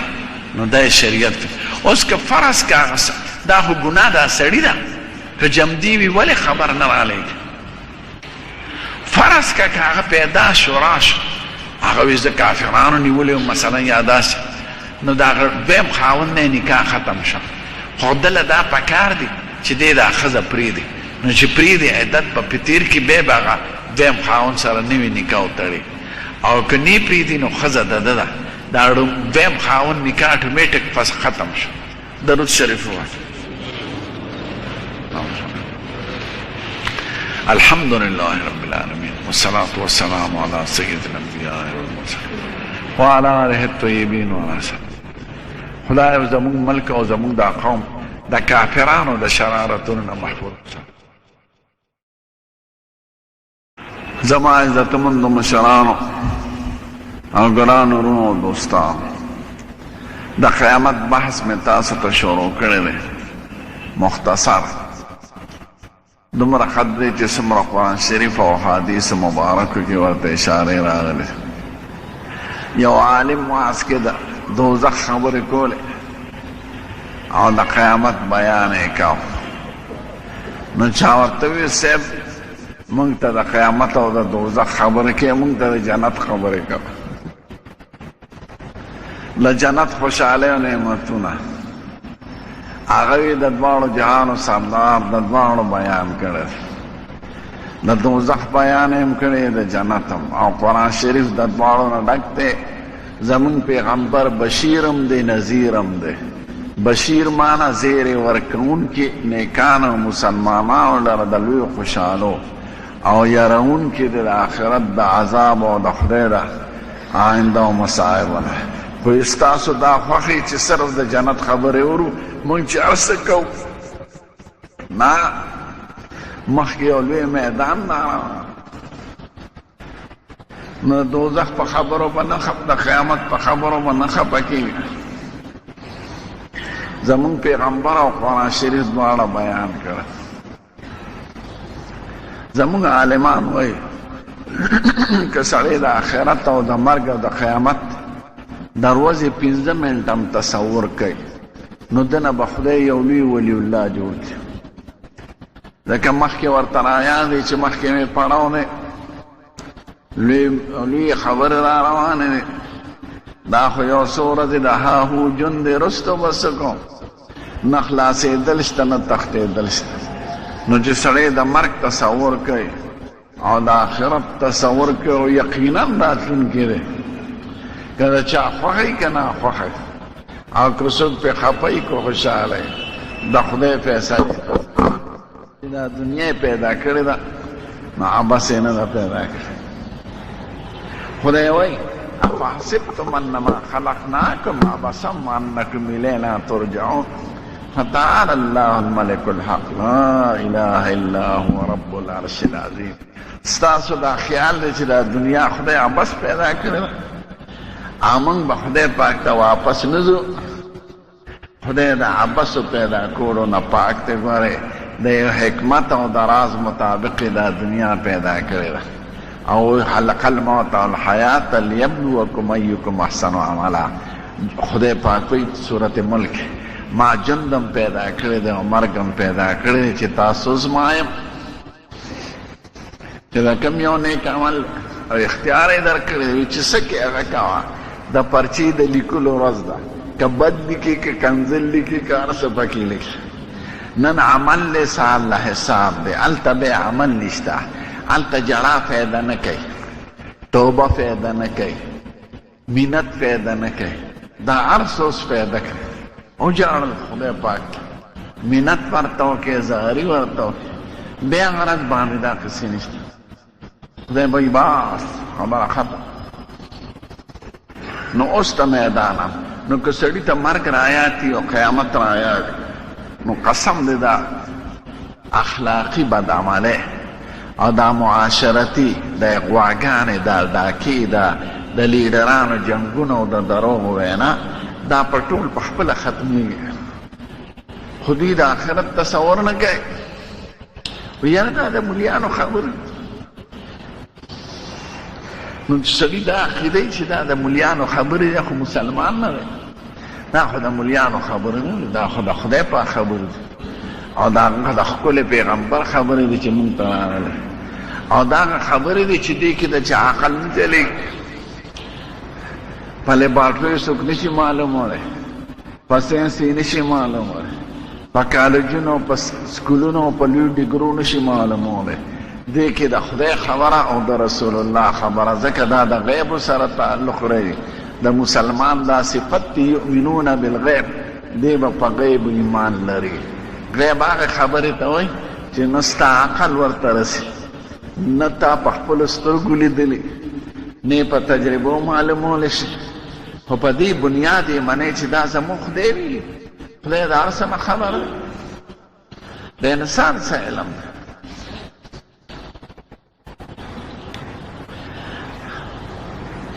دا عالمان وایي چې د انسانانو علمونه د پیغمبرانو د علم په مقابله کې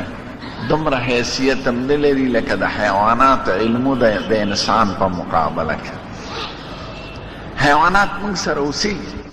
خره را سره اوسېږي غوان را سره اوسېږي چیرلی را سره اوسېږي میښې را سره اوسېږي په کور کې خوراک کوي څښاک کوي شپه ورځ پې تېرېږي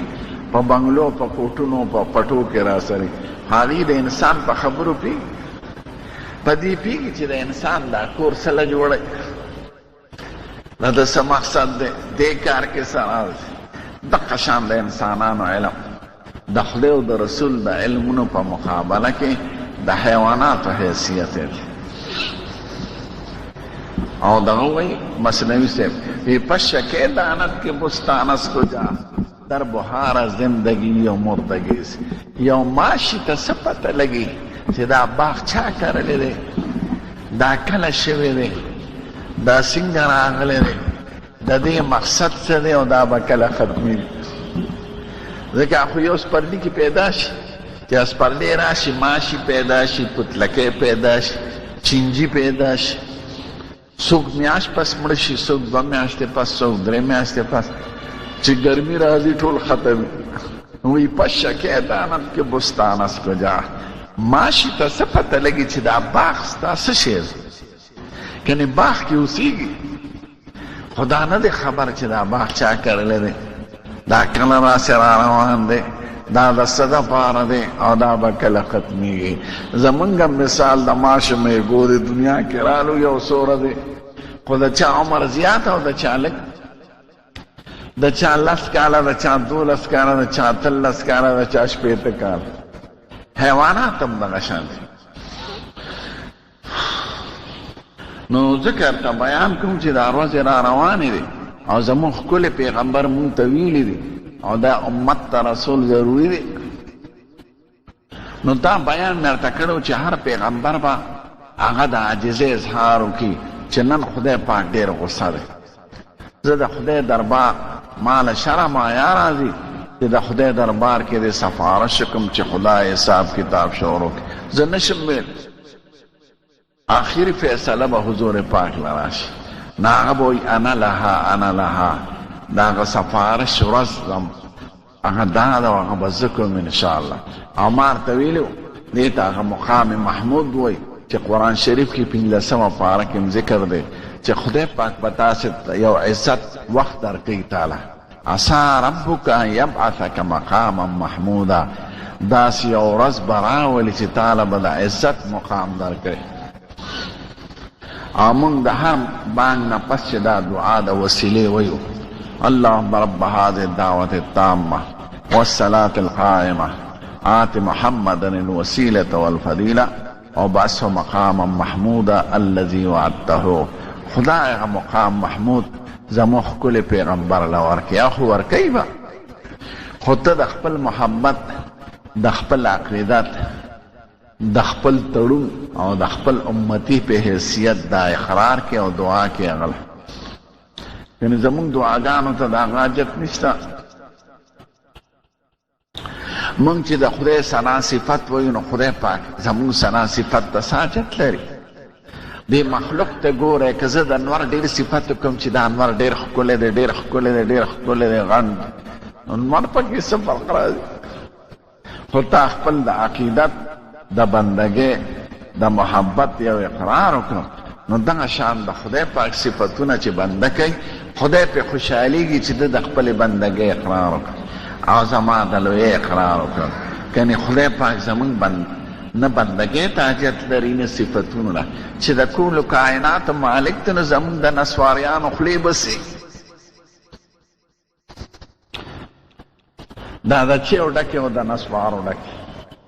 که صفتو کې ګونه کې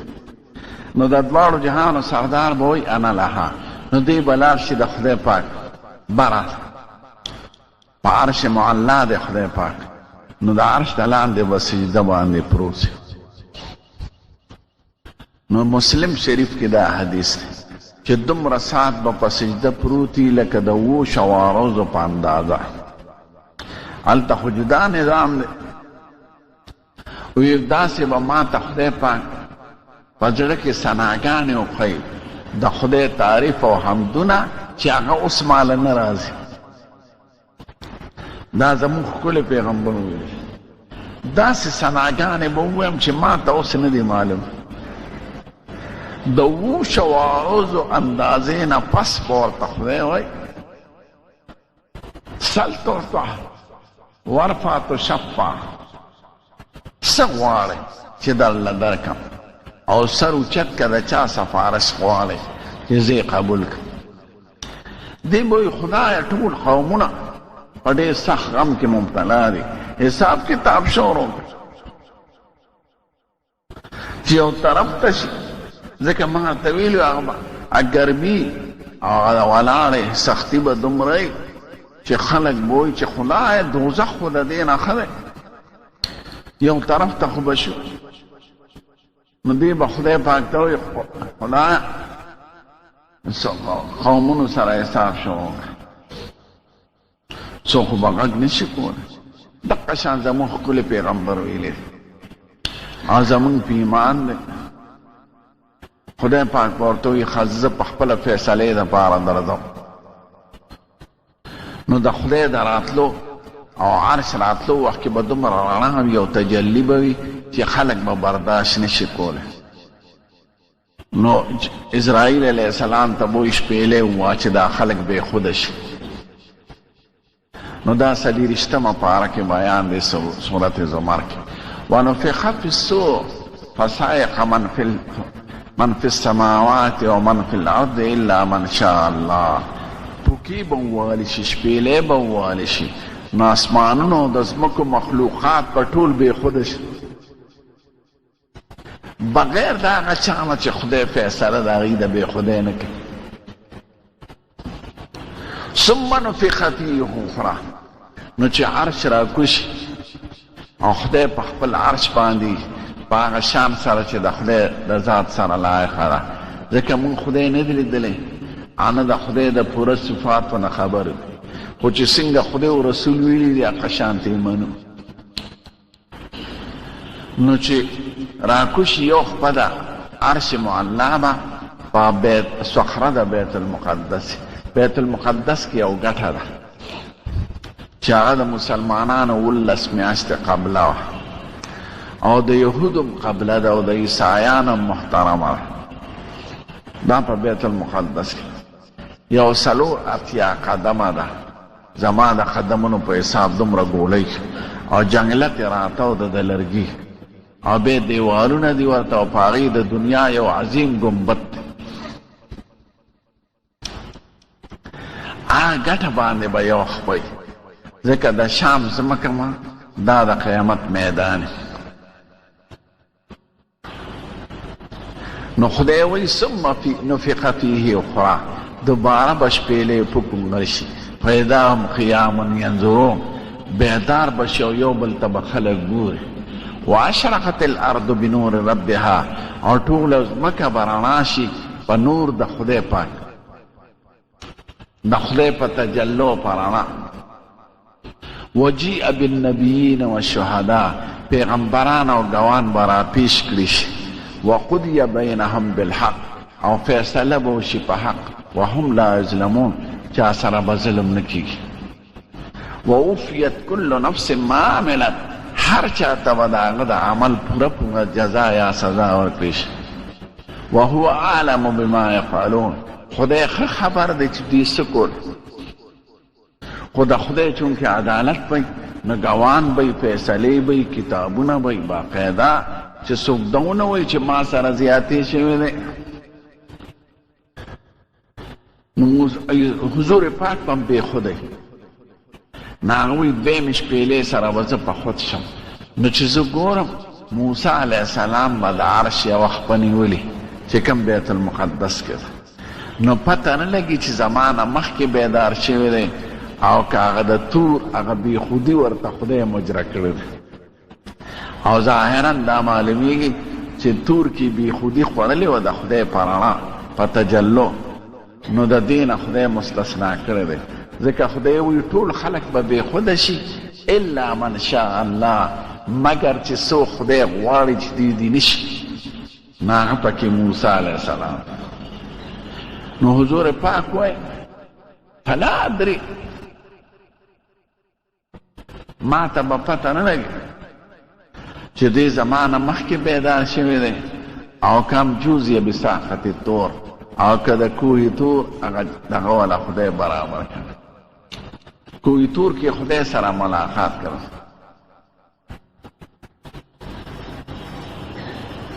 نو هلته ورته سین ترین وویل سین کې ټرین که داسې کویتوب ته زه ورغلی نو چې کوم ځای کې ملاقات شو نو دی خو ولاړو او خبرې اورېدې یو غار و هغې کې څلوېښت ورځې عبادت وکړه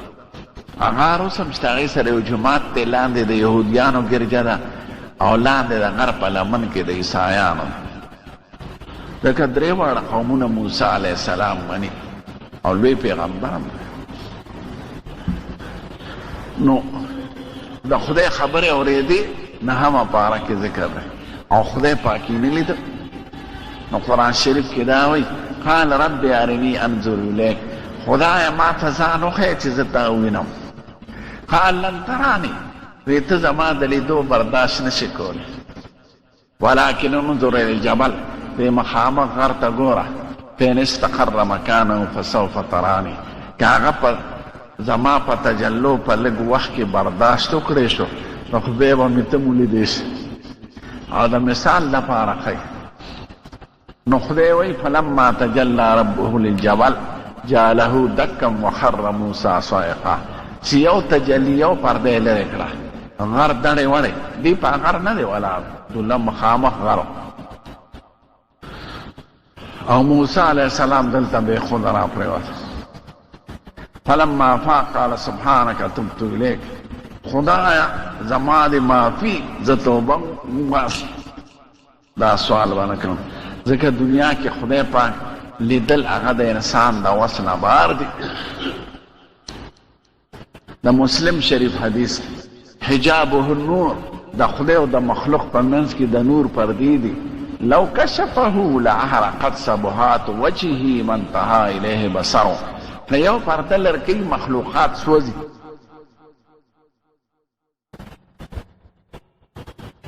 نو موسی علیه السلام بے خود راغی نو هغه ځای کې په تجلو یو ځل بې خودي خوړلې ده نو هغه ورته خدای مجره کړې ده نو دا ځل ونه کړي نو چې دویمه شپېلې وغواړي چې خلک بیدار شي نو زموږ ښکلی پیغمبر به وایي زه به اول بیدارېدونکی یم او موسی علیه السلام به ووینم چې هغه د عرش خپې سره ولاړ دی خلک به چپ خاموش پی چې څه فیصلې کوي خدای پاک به ورته په خپل شان لایقه وایي نن د فیصلې او د عدالت ورځ ده هېچا سره به ظلم نشي کېدی څه مسلمانان نیکان خو به د یو سوري د لاندې ولاړې تېره جمعه کې مې ورته وویل او دا سخت ګناهګاران او کافران به په دې ګرمو کې خدای پاک به بیا وایي جدا جدا شي ګناهګاران یو قسم جدا بېلمازه جدا زناکار جدا په مسلمانانو کې او کافران جدا یهودیان جدا عیسایان جدا مجوسیان جدا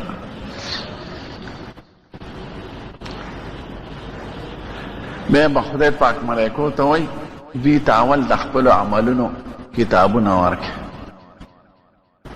نو چې مسلمانان یې هغې ته به په ښي لاس ورکړی شي دا قرآن شریف کې بیان دی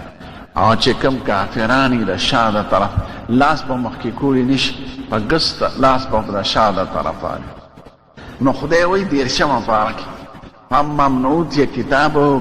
بیمینه فسوف یحاسب حسابا یسیرا وینقلب الی اهله مسرورا چاله چې په ښي لاس کتاب ورکړی شو انجام یې ښه او ځي به خپل اهل ته خوشحاله واما من اوتي کتابه وهو وراء ظهره فسوف يدعو ثبورا ويصلى سعيرا او چې چاله د شانه په ګس لاس ورکړي شي نو انجام یې دوزخ ته چغې به شو انه کان فی اهله مسرورا دی په دنیا کې خو ډېر خوشحاله او برید بیتاول انه ظن ان لن یحور د ده دا خیال و چې دوباره قیامت نشته بلا ان ربه کان به بصیرا خدای د ده د هر کردار نه خبر نو بیا به هلته کې دا پنځلسمه پاره کې ونخرج له يوم القيامة كتابا يلقاه منشورا. هر یو سره به کتاب لولي به هلته د نه پوهېدو سوال نشته. اوس کتاب به په کومه ژبه کې لیکلي پته راته نه لګي، ځکه حضور د هغې بیان نه دی کړی. خو داسې معلومېږي چې د خدای پاک سرکاري ژبه د ملایکو د حساب کتاب چې پکې لیکلی کېږي، یا قبر کې تپوسونه کېږي، یا قیامت کې چې مبعثه وي، نو دا به عربۍ ژبه کې. ځکه دا ښکلې ژبه وه چې خدای د آخري پیغمبر دپاره خوښه کړې ده او د آخري کتاب دپاره یې خوښه کړې ده. نو داسې معلومېږي چې ټول حساب کتاب به په عربۍ کې، هلته به ټول خلک پیږي پې.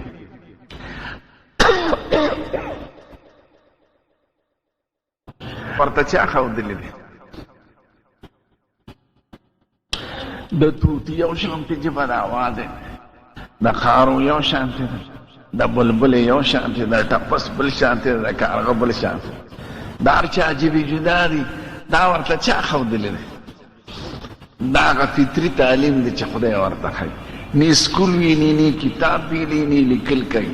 دقه شان به هلته فطري تعلیم وي، په خپله به یې زده یې ارزي. لکه ماشوم ته چې د تیر ښکلو چل څوک ښایي، دا ورته دی ښایي چې بچې په دې تی خوله کېږده نو رایې کاږه،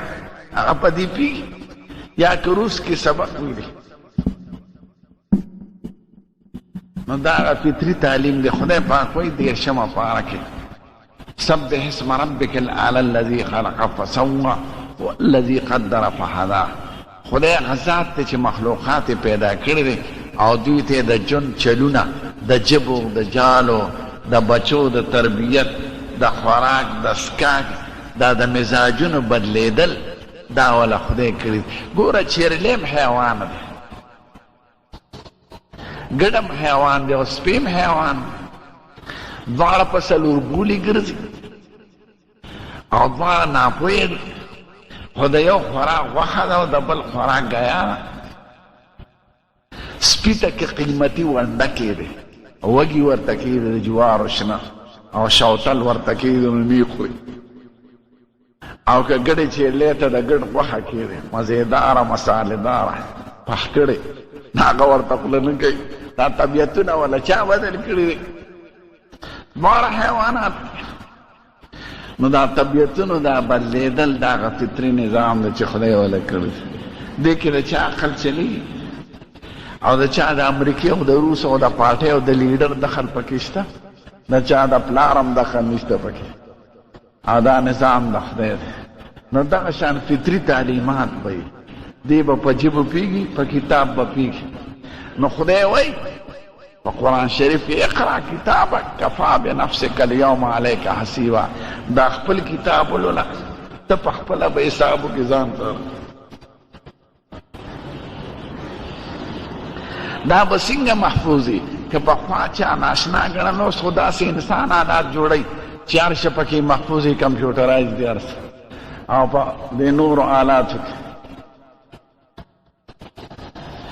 دا خلک به وایي اول خو به وایي موږ ته خو پیغمبر نه و راغلی. نو قرآن شریف کې دا بیان دی، ما جاءنا من بشیر ولا نذیر. نو خدای وایي فقد جاءکم بشیر ونذیر. دی به وایي خدای موږ ته خو پیغمبر نه و راغلی. دا یهودیان، عیسایان، دا مختلف قومونه به وایي خدای به پیغمبران نه غواړي. تاسې قوم دې قومونو ته هم نه دی ویلي؟ ای به خدای مونږ خو ویلي دي، مونږ خو دین رسول دی. دوی به مونږ ته چا نه دی ویلي؟ خدای به پیغمبرانو ته وایي ګوان پیش کړي. کنې خدای ته خو هر څه معلوم دي، خو عدالت وایي. نو دا درېیمه پاره کې بیان دی چې زمونږ دا امت به د پیغمبرانو دپاره ګوی وکړي چې قربان دې پیغمبرانو د خپلو قومونو ته دین رسولی. هغوی به دا اعتراض وکړي چې دا امت زمونږ نه څه خبر ده، دا خو د ټولو نه رستو راغلي دي، نه لیدلي و نه زمانه زمونږ لیدلې ده. نو دوی څنګه ګوی کوي؟ نادیده. نو زمونږ امت به ورته دا وایي چې مونږ ته خپل پیغمبر ویلی دي او مونږ ته په خپل کتاب کې دا بیان راغلی دی او موږ خپل کتاب ته حق او رښتونی وایو او خپل پیغمبر ته رښتونی او حق وایو، نو هغوی چې څه ویلي دي هغه ټول حق دی، نو ځکه مونږ ګوی کوو. نو بیا به د دې امت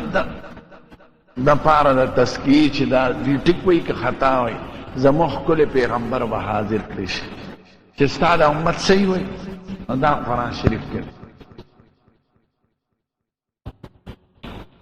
وَكَذَلِكَ جَعَلْنَاكُمْ أُمَّةً وَسَطًا لِتَكُونُوا شُهَدَاءَ عَلَى النَّاسِ وَيَكُونَ الرَّسُولُ عَلَيْكُمْ شَهِيدًا. تاسو به په ټولو امتونو ګوی کوئ او پیغمبر به په تاسو ګوی کوي چې زما د امت صحیح وي.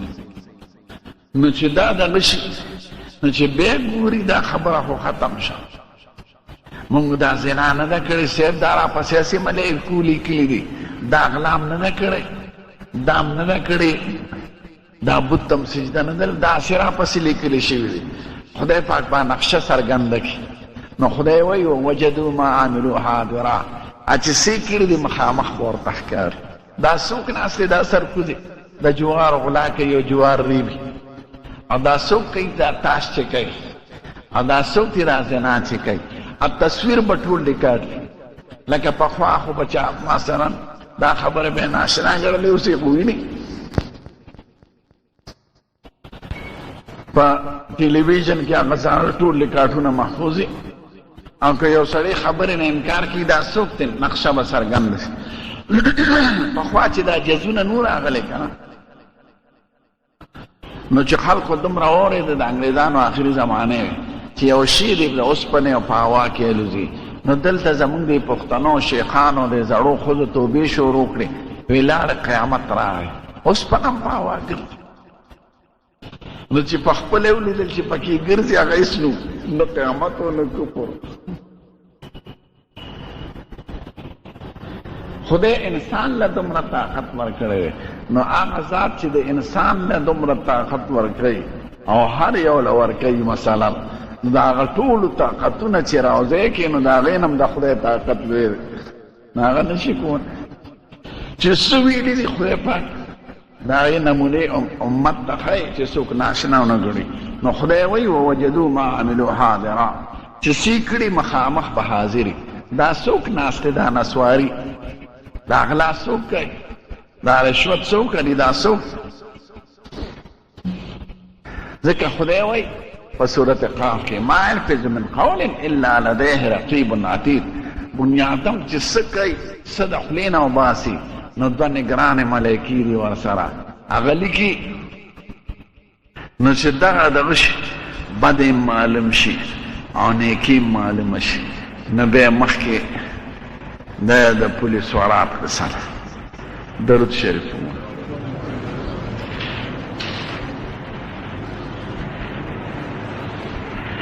د خور د لور سره د ماما نکاح کېږي؟ نه، هغه خو فرضه ده که نه، دا په قرآن شریف کې باندې د خور د لور یا د خور د نسۍ سره یا د خور د کړوسۍ سره که ډېرې لاندې هغه ټول خورایونو کې داخل دي، هغې سره نکاح نه کېږي.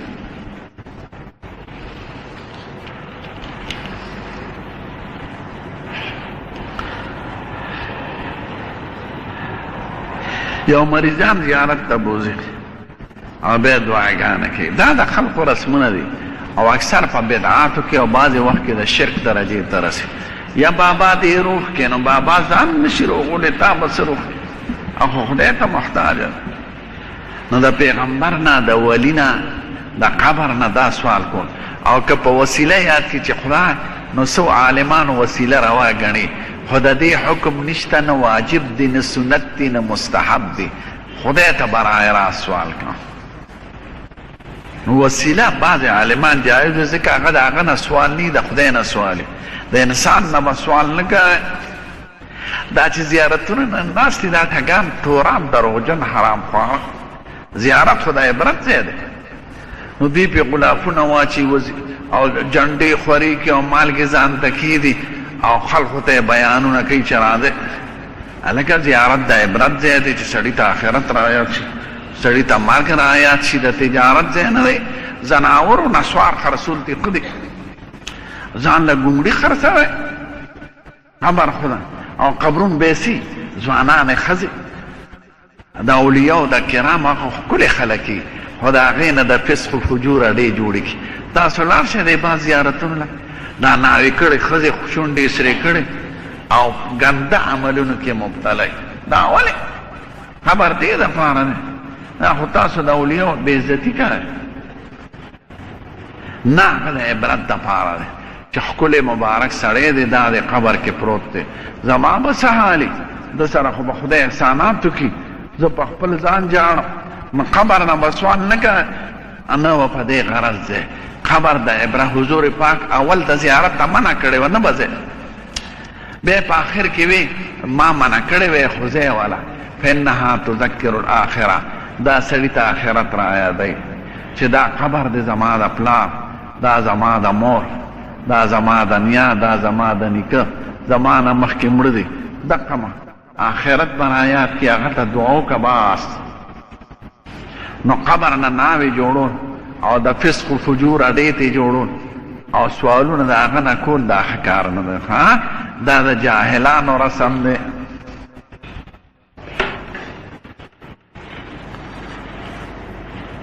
چاوی بینک میں پیسې خري او منافع پې راغله نیت په دې نیت به نه دی خو کله سړي دپاره پیسې دشمني نو دی مجبورن بینک کړي نو که راغلې پې منافع نو هغه هغې ته مه پرېږده راواله ده چا فقیرانو مسکینانو له ورکه یو ښه کار کې استعمال که لار پې جوړه که سړک پې جوړ که خو په خپله به یې نه خورئ ښه دا ده چې چا فقیر له ورکه که خپلو رشته دارانو کې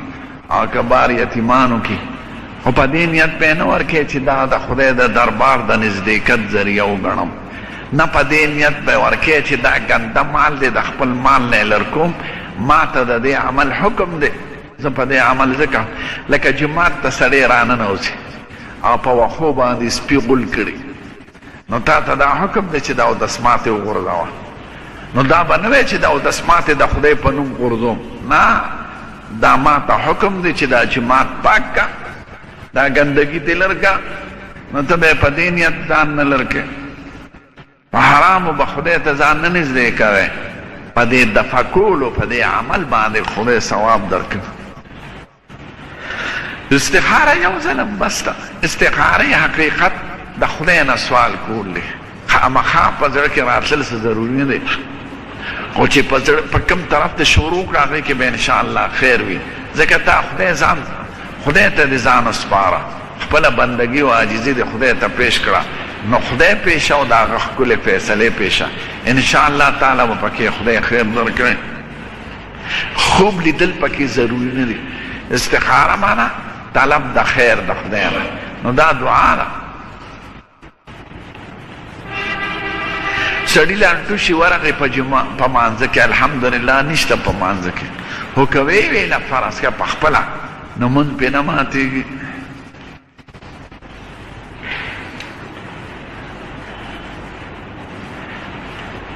لکه ملیانو مه یادوئ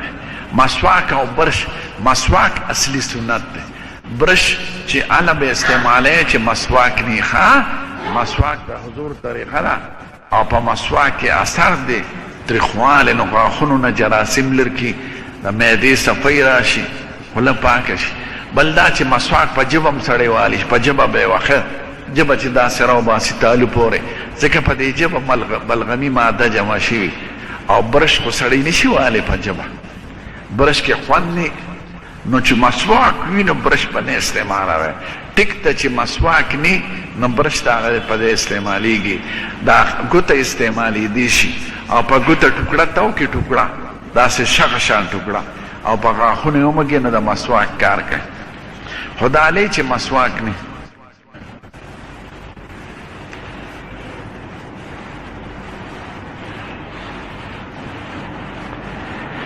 چاوی د سرو په غاښ اودس کیږي که نه سره هسې د روغ جوړ غاښ باندې دا پوش لګول دا کور دا بند دی او که غاښ نی د سره او د سرو غاښ یې ښي نو روان او دس هم پې کېږي هر څه پې کېږي او هسې روغ غاښ ته کور اچول دا بند دی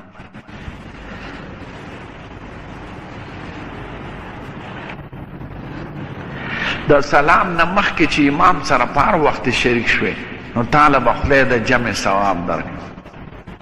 د دې وجه نه دی نو په منډه مه راځئ، ځکه ته د هغه وخت نه په جمع کې حساب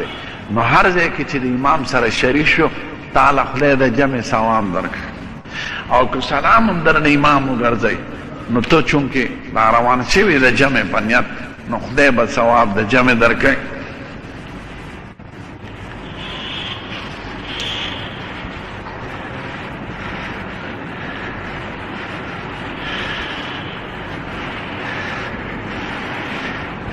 وی زمون امام صاحب دی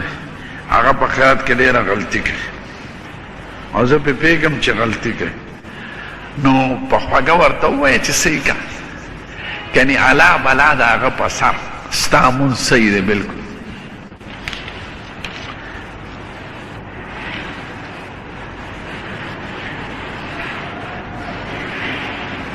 وی زه د ټیکو کار کوم خو افسر نه چې پیسې به یې غواړم نو هغه بغیر د رشوت نه پیسې نه راکړي. نو که پوهېږي چې ستا حق بغیر د پیسو نه درکوي ور وغورځوه لکه سپي ته چې سړی غورځوي او ګناهګار هغه دی یو سپي تا پسې غاپي او خلاصېږي ترې نه در سره لښتې شته نه لرګي شته چې په دې سري ووایې نو ډوډۍ ور وغورځوه. نو که هغه افسر خپلې پیسې او خپل حق یو دا چې ټپې ټکي کې د سلو په ځای د 50 لګولي او زه لس په تاله درکم لس په دې افسر له ورکم شل به ما ته پاتې شي نو دا خو ته حرام خور نو بیا ته مجرم یې هغه مجرم او که نه خپل حق دې پوره کړي او خو سړي د خدای سره معامله ده او بیا هم در نه غواړي نو بیا الله او بلا د هغه په سر یو مردار خور دی ور وغورځوه سپي دی غاپي در پسې سپي ته خلک ډوډۍ اچوي که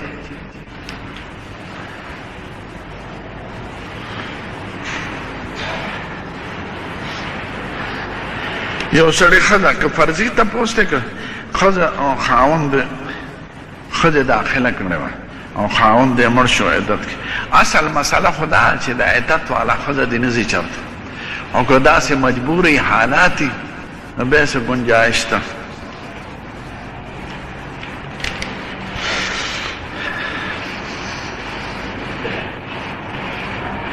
د بیمارۍ د وجې نه سړي روجې قضا شي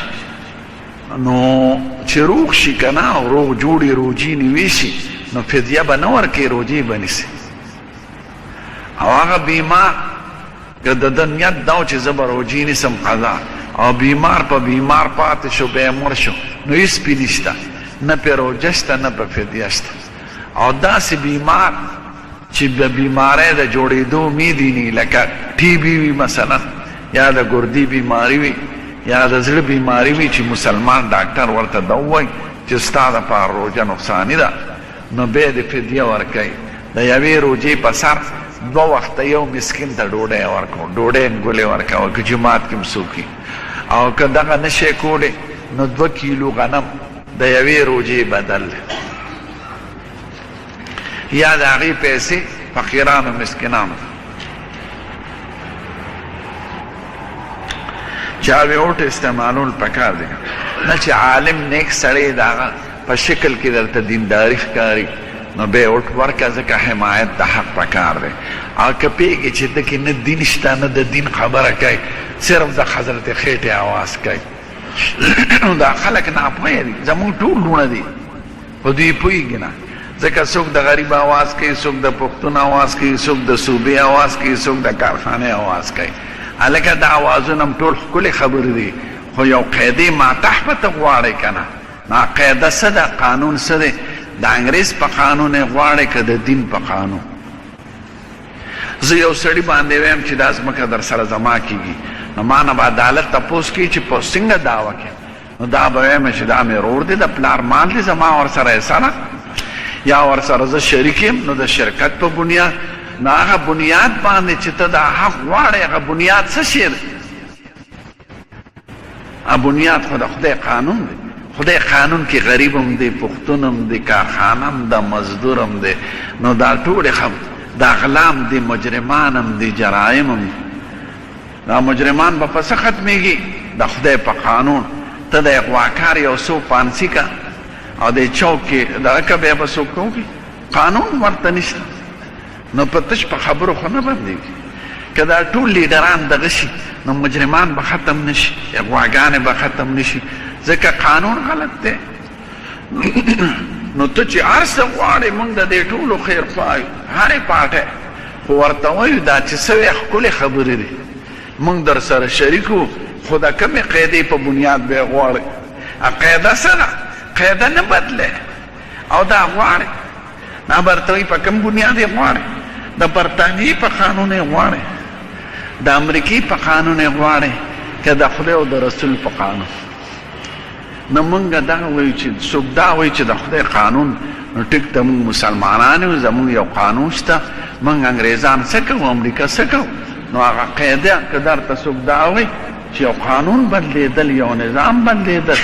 یو ښکلې خبره د اصولو په شکل راوستل دي نو حمایت یې وکړه نو دا ټولې خبرې به پکې راشي قسم دې دوی نه پوهېږي ځکه دوی حق غواړي بغیر د یو قانون نه بغیر د یو قاعدې نه ما ته بعضې خلک معلوم دي چې هغه د ښځو حقوق غواړي هلکه د ښځو کوم حقونه دي هغه دي چې خدای او رسول ورکړي دي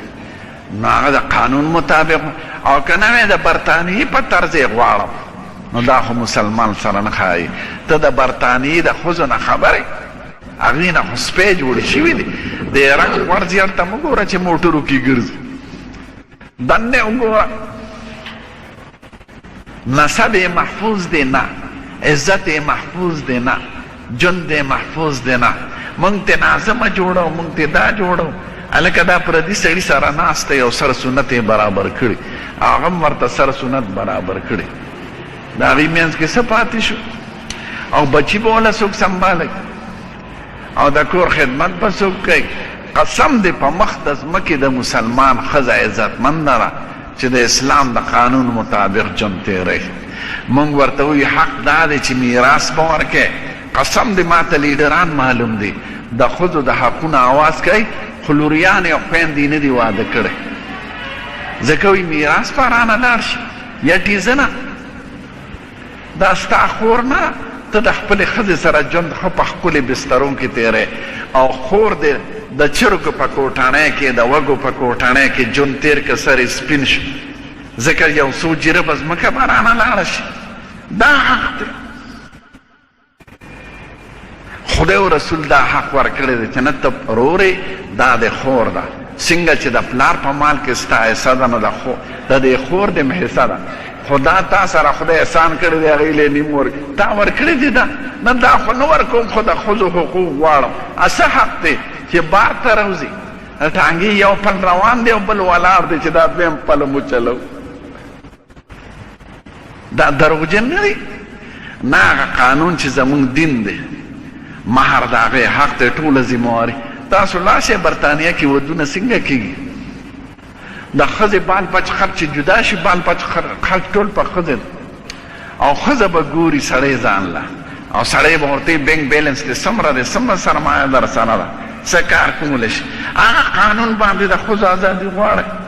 نه د ښځو حقوق دي ښځه خرڅول بند ښځه په بدل ورکول بند ښځه میراث کول بند چې دا زما رواندار ده بس ما ته پاتې ده نه دا بند نه ښځه آزاده انسانه ده د هغې خوښه ده که تا کوي که بل څوک کوي نه پې پلار پابندي کولی شي نه پې رور نه په مور او میراث حق دی نو دا چې څوک د ښځو حقوق اواز کوي ورته وایي په کوم قانون په کوم قاعدې د لاندې غواړئ موږ هغه قاعده راته وښایه نو دا چغې وایي او مخکې خبره نه جوړئ نو دروغجن خانان دي ما ته معلوم دي زموږ علاقې ته او ډېر د پښتنو چغې ډېرې وایي خو خویندې نه دي واده کړی او سپین سرې پاتې شي بوډېګانې مړې شو او که چېرته خور واده شوي هغې له میراث نه ورکړي بلوچستان ته لاړ شه غټې غټې ګیرې به یې غټ غټ پګونه به یې والي ښځې له میراث نه ورکړي هلکه څه حق دی تاسو حق ادا کړی د ښځې ډېر پښتانه به ښځې خرڅوي دا د ښځې حق دی عوام دې ته جوړه کړې ده که ښځه یو عزتمند مخلوق دی. ښځې ګوډی کوی مه چې بازار ته یې راوباسئ، چې هر څوک پې لاس وهي، هر څوک وله ګوتې ور وړي، دا ښځه پاتې شو، د هغې عزت محفوظ شو که نسب یې محفوظ شو. نو تاسو چې څه وایئ یو قانون د ماتح به وایئ که نه، نو تاسو پوهېږئ نه قانون به همسي د برطانیې به د امریکې به هلکه هغه خو سپي دي، د هغې نه خبر یې د ژوند نه چې یو قوم د حیواناتو سره نکاح تړي، او د سپي او د ښځې د سکس تعلیم کې هغه مناظر به تا ته ښي چې ښځه به سپي سره څنګه دا کار کوي. دا هم قوم دی. نو د دغې قوم موږ مسلمانان نه یو، موږ له خدای ښکلی پیغمبر نه دی راکړی، موږ له خدای یو کتاب نه دی رالیږلی، هغه قانون هم اوس دی که نه، نه برطانیه او امریکا په نظر کې. زه چې دا د سکول هلکان ویلم د پرایویټ د انګلیش میډیم سکولونو، قسم دی خفه شم، یا مردارو دې پرنسپلانو او زناورو ته وایم چې تاسو دې هلک د انګریزي ژبه ښایه دا جامه هم وله ولې بدله کړه، ژبه زده کړه، ټیک ده، هنر زده کړه، کمپیوټر زده کړه، دا جامه هم ولې بدله کړه، او دا لکۍ هم ولې دلته ولې ځوړنده کړې. دې لکۍ کې څه دي؟ دا خو رومال نه دی چې مخ پې پاک شي، پوزه نه ده چې پوزه پې پاکه شي، تولیه نه ده چې دا هم ورته ولې اچولي دي. نو د هلک د 7 کالو نه 15 کالو پورې ذهن بدلیږي، نو دی ورته اول دا د سپیره بچي دا وښیي چې ګورې ستا عزت په دې جامه کې دی، او ستا مشران هغه دي چې په کانوکیشن حال کې دا دلته چې ډګرې تقسیمیږي، ګورنر صاحب به راشي د پادریانو هغه ټوپې په سر کړي او ګونونه. ولې؟ دا د راهبانو جامه ده، د پادریانو، ځکه دوی وایي موږ غلامان یو. دا هلکان چې د بیزوګانو په شان ټوپونه وایي، هلکه دا قوم خود بې عزته یي، نو تاسو بې عزته کړه. مسلمان بادشاه به راځي په کوټ پتلون کې لکۍ به یې ځوړنده کړي، هلکه ولې ستا خپله جامه نشته؟ قسم دې زمونږ هغه د هندوستان هندوان په دې جامو کې ښه کوټ پتلون نه اغوندي، ساده کمیس او ساده پرتوګ او رومې ټوپې، او زمونږ دا دوه غاښي اچولي کناتي ښکاري شاته، او لکۍ به یې ځوړنده کړي. هلکه دا شاته دې څه ښکاري؟ بې خوندو. او چې لږ اوچت نوکري لسم پاسي که نه په بینک کې دغه شي، نو زر به دغه جامه واغوندي. دا د قوم د غلامۍ د بدخوندۍ دغه دی. نو وال ټکول به نه خورو. دا د کوټ پتلون او د لکۍ خاوندان د انګریزانو غلام چې ستا مشر یې خو کوه. عربی کې وایي اذا کان الغراب هداة قوم سیهدیهم طریق الهالکین، چې کارغه د قوم مشري، نو کارغه خو مردار لذیرو قوم هم ورپسې روان، چې د چا په ذهن کې برطانیه او امریکۍ، نو هغې به خود هغې پس د هغې نقل به کوي چې رسول الله په ذهن کې نه، قرآن یې په ذهن کې نه، نو غلام به زمونږ ژبه غلامه ده، زمونږ چوټي غلامه ده، زمونږ تهذیب غلام دی، زمونږ قانون غلام دی، زمونږ ګرځېدل غلام دی. نو غلام قوم د قومونو په نظر کې سپیري او رسوای، او دا ټوله د دغې خلقو د دې حاکمانو نتیجه ده چې په موږ مسلط دي. یو خرزي بل خر راځي، یو د امریکې غلامي بل د برطانیې، یو د روس غلامي بل د هندو غلامي. هلکه دا رسول الله غلام کېږي ولې نه؟ ته مسلمان یې که نه؟ د خپل کتاب غلام کېږي ولې؟ نو که پوهېږي چې یو سړی دی، ښکلی سړی دی، د خدای دین غواړي، ته ورکه الله بلا د هغه په سر. که غلطي وکړه دوزخ ته به یې خدای ځوړند کړي، او که ټیکې وکړه ته خو مجرم نه یې که. او چې پوهېږي چې یو سړي د دین نوم نه هلي، د هغه کې دین نشته، ښځه کې نشته، خاندان کې نشته، دین پورې ټوکې کوي، نو که مشر که نو الله او بلا د هغه ټوله ستا په سر هم ده. تا ولې مشر ته ورسره په ټولو بد عملو کې شریک یې؟ نو د خپل طرف نه خپله غاړه خلاصوئ. روزي ګورې څوک چاله نه ورکوي، روزي خدای ورکوي، او د کائناتو مالک خدای دی. چې څوک د انسان نه د ډوډۍ تمه کوي هغه همیشه سپي وي او ذلیلی نه ځان قابل کا ځان زنده باد کا په حلال روزه باندې روزي ګټه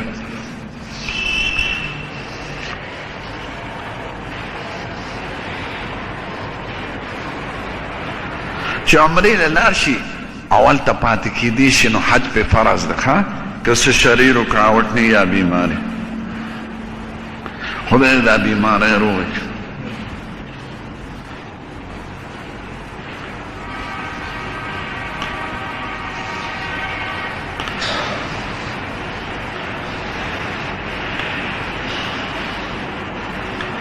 چاوی که یو حیوان نظر کړي که دا دومره وخت پورې جمدې پاتې شي زه به یو په خیرات او د کی نظر دی حلالی که نو یو په به منښته کوي خو منښته ښه شی نه دی ښه ابتداء خو که چا په ځان باندې مقرر کړو اوس به یې خامخا ورکوي بیا دې د پیسو میسو بانه نه جوړوي لکه اکثر سنډا یاد کړي زه به سنډا خیرات کوم نو چې بیکاري وشي نو بیا سنډا وایي نه خو سر به خیرات کوم نو سنډا په 100 زره کېږي سر یې په 80 روپۍ کېږي د سنډا د سر ته راشي بیا و یاره د سنډا سر نه خو د چیرلي سر نو چیرلي سر په 2 روپۍ کېږي مثلا نو دا رو ځان ته هیلې ګوري نو مخکې د سرکوز یا منښته ولې کوله منښته حضور پاک منع کړې ده ښه منښته د شبانو او د دې زړو ښځو قمقلو ښځو کار خو که دې وکړه واجب ده بیا په خپله نشي خوړی نه ستا بال بچ خوړی شي نه ستا ښځینه خوړی شي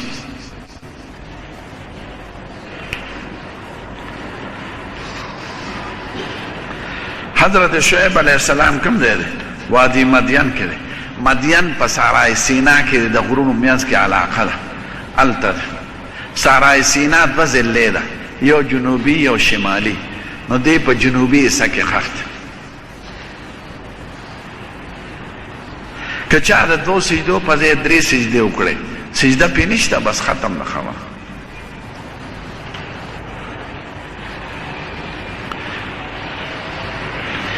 د جمعې د ورځې دا فضیلت راغلی په صحیح احادیثو کې چې جمعې په شپه وفات شي یا د ورځې نو خدای پاک ته عذاب قبر لرکوي دا د جمعې ورځ خدای ته عزتمند ده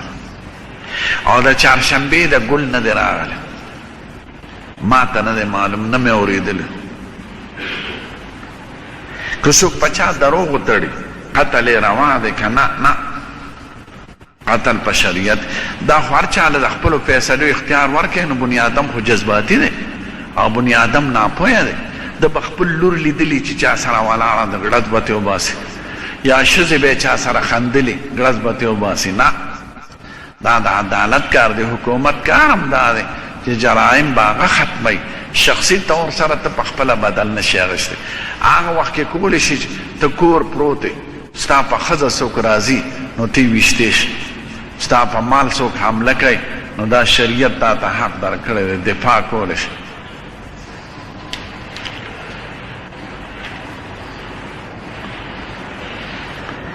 دا وی د مور په نوم به د قیامت پر ورځ اواز کېدی شي نه پلار نوم به ورته اخیستی کېږي او بخاري کې په دې باب دی باب یدعى الناس بآبائهم خلقو ته به اواز کېږي د پلار په نوم وی هذه غدرة فلان ابن فلان دا د فلان کې ټګي ده هر غادر چې قوم سره خیانت کړي شاته به یو جنډه ولاړی د دوبرې سره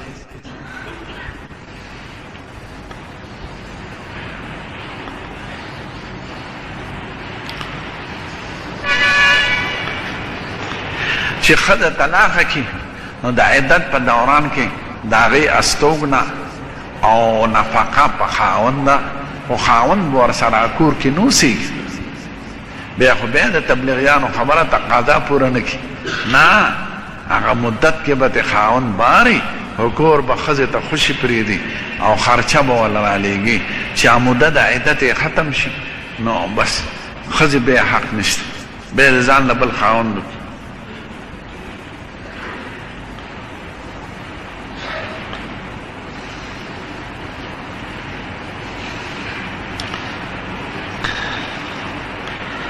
خدای ته دا خوشحاله کړي چې څه مشکلات یو زنانه نو خدای پاک ته مشکلات حل کړي.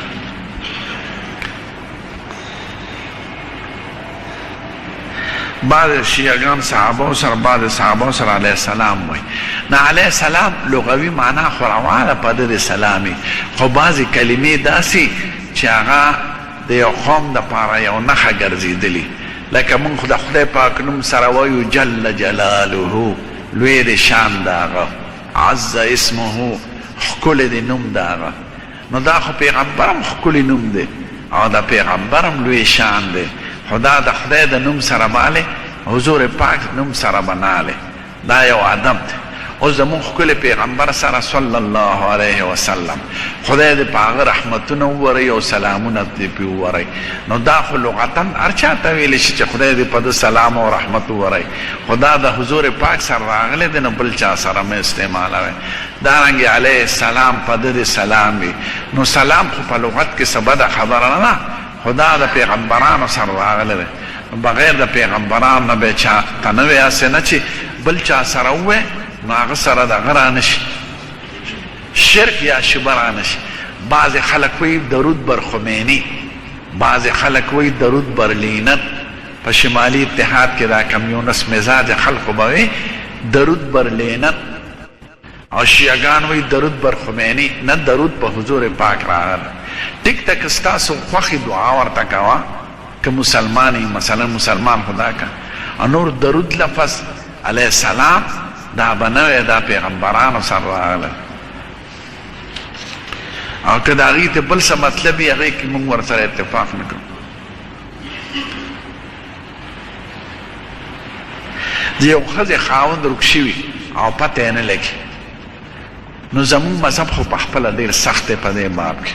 خو علما د امام مالک صاحب په مذهب فتوا ورکوي. د امام مالک صاحب دا څلور واړه مذهب اهل حق دی او دې ته اهل سنت والجماعت وایي.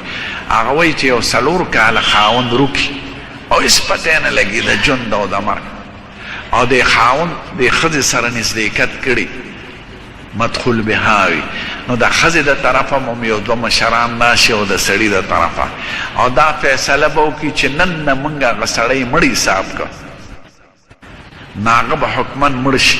نو دا ښځه به د وفات عدت تیر کړي، څلور میاشتې 10 ورځې بیا د نکاح بل چا سره وتړي. او که ښځې سره یې نزدېکت نه کړي نو په هغې عدت نشته، به چې حکم یې وکړه به جدا شوه، نو دا ښځه بل خاوند کولی شي. لکه کویدن کړی ناست دی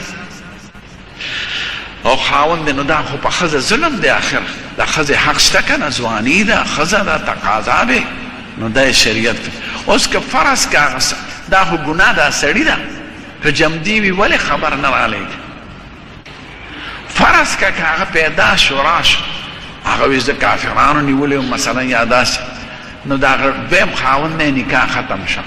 خو دله دا پکار دی چې دی دا ښځه پرېږدي، نو چې پرېږدي عدت په تیر کې بیا به هغه دویم خاوند سره نوي نکاح وتړي.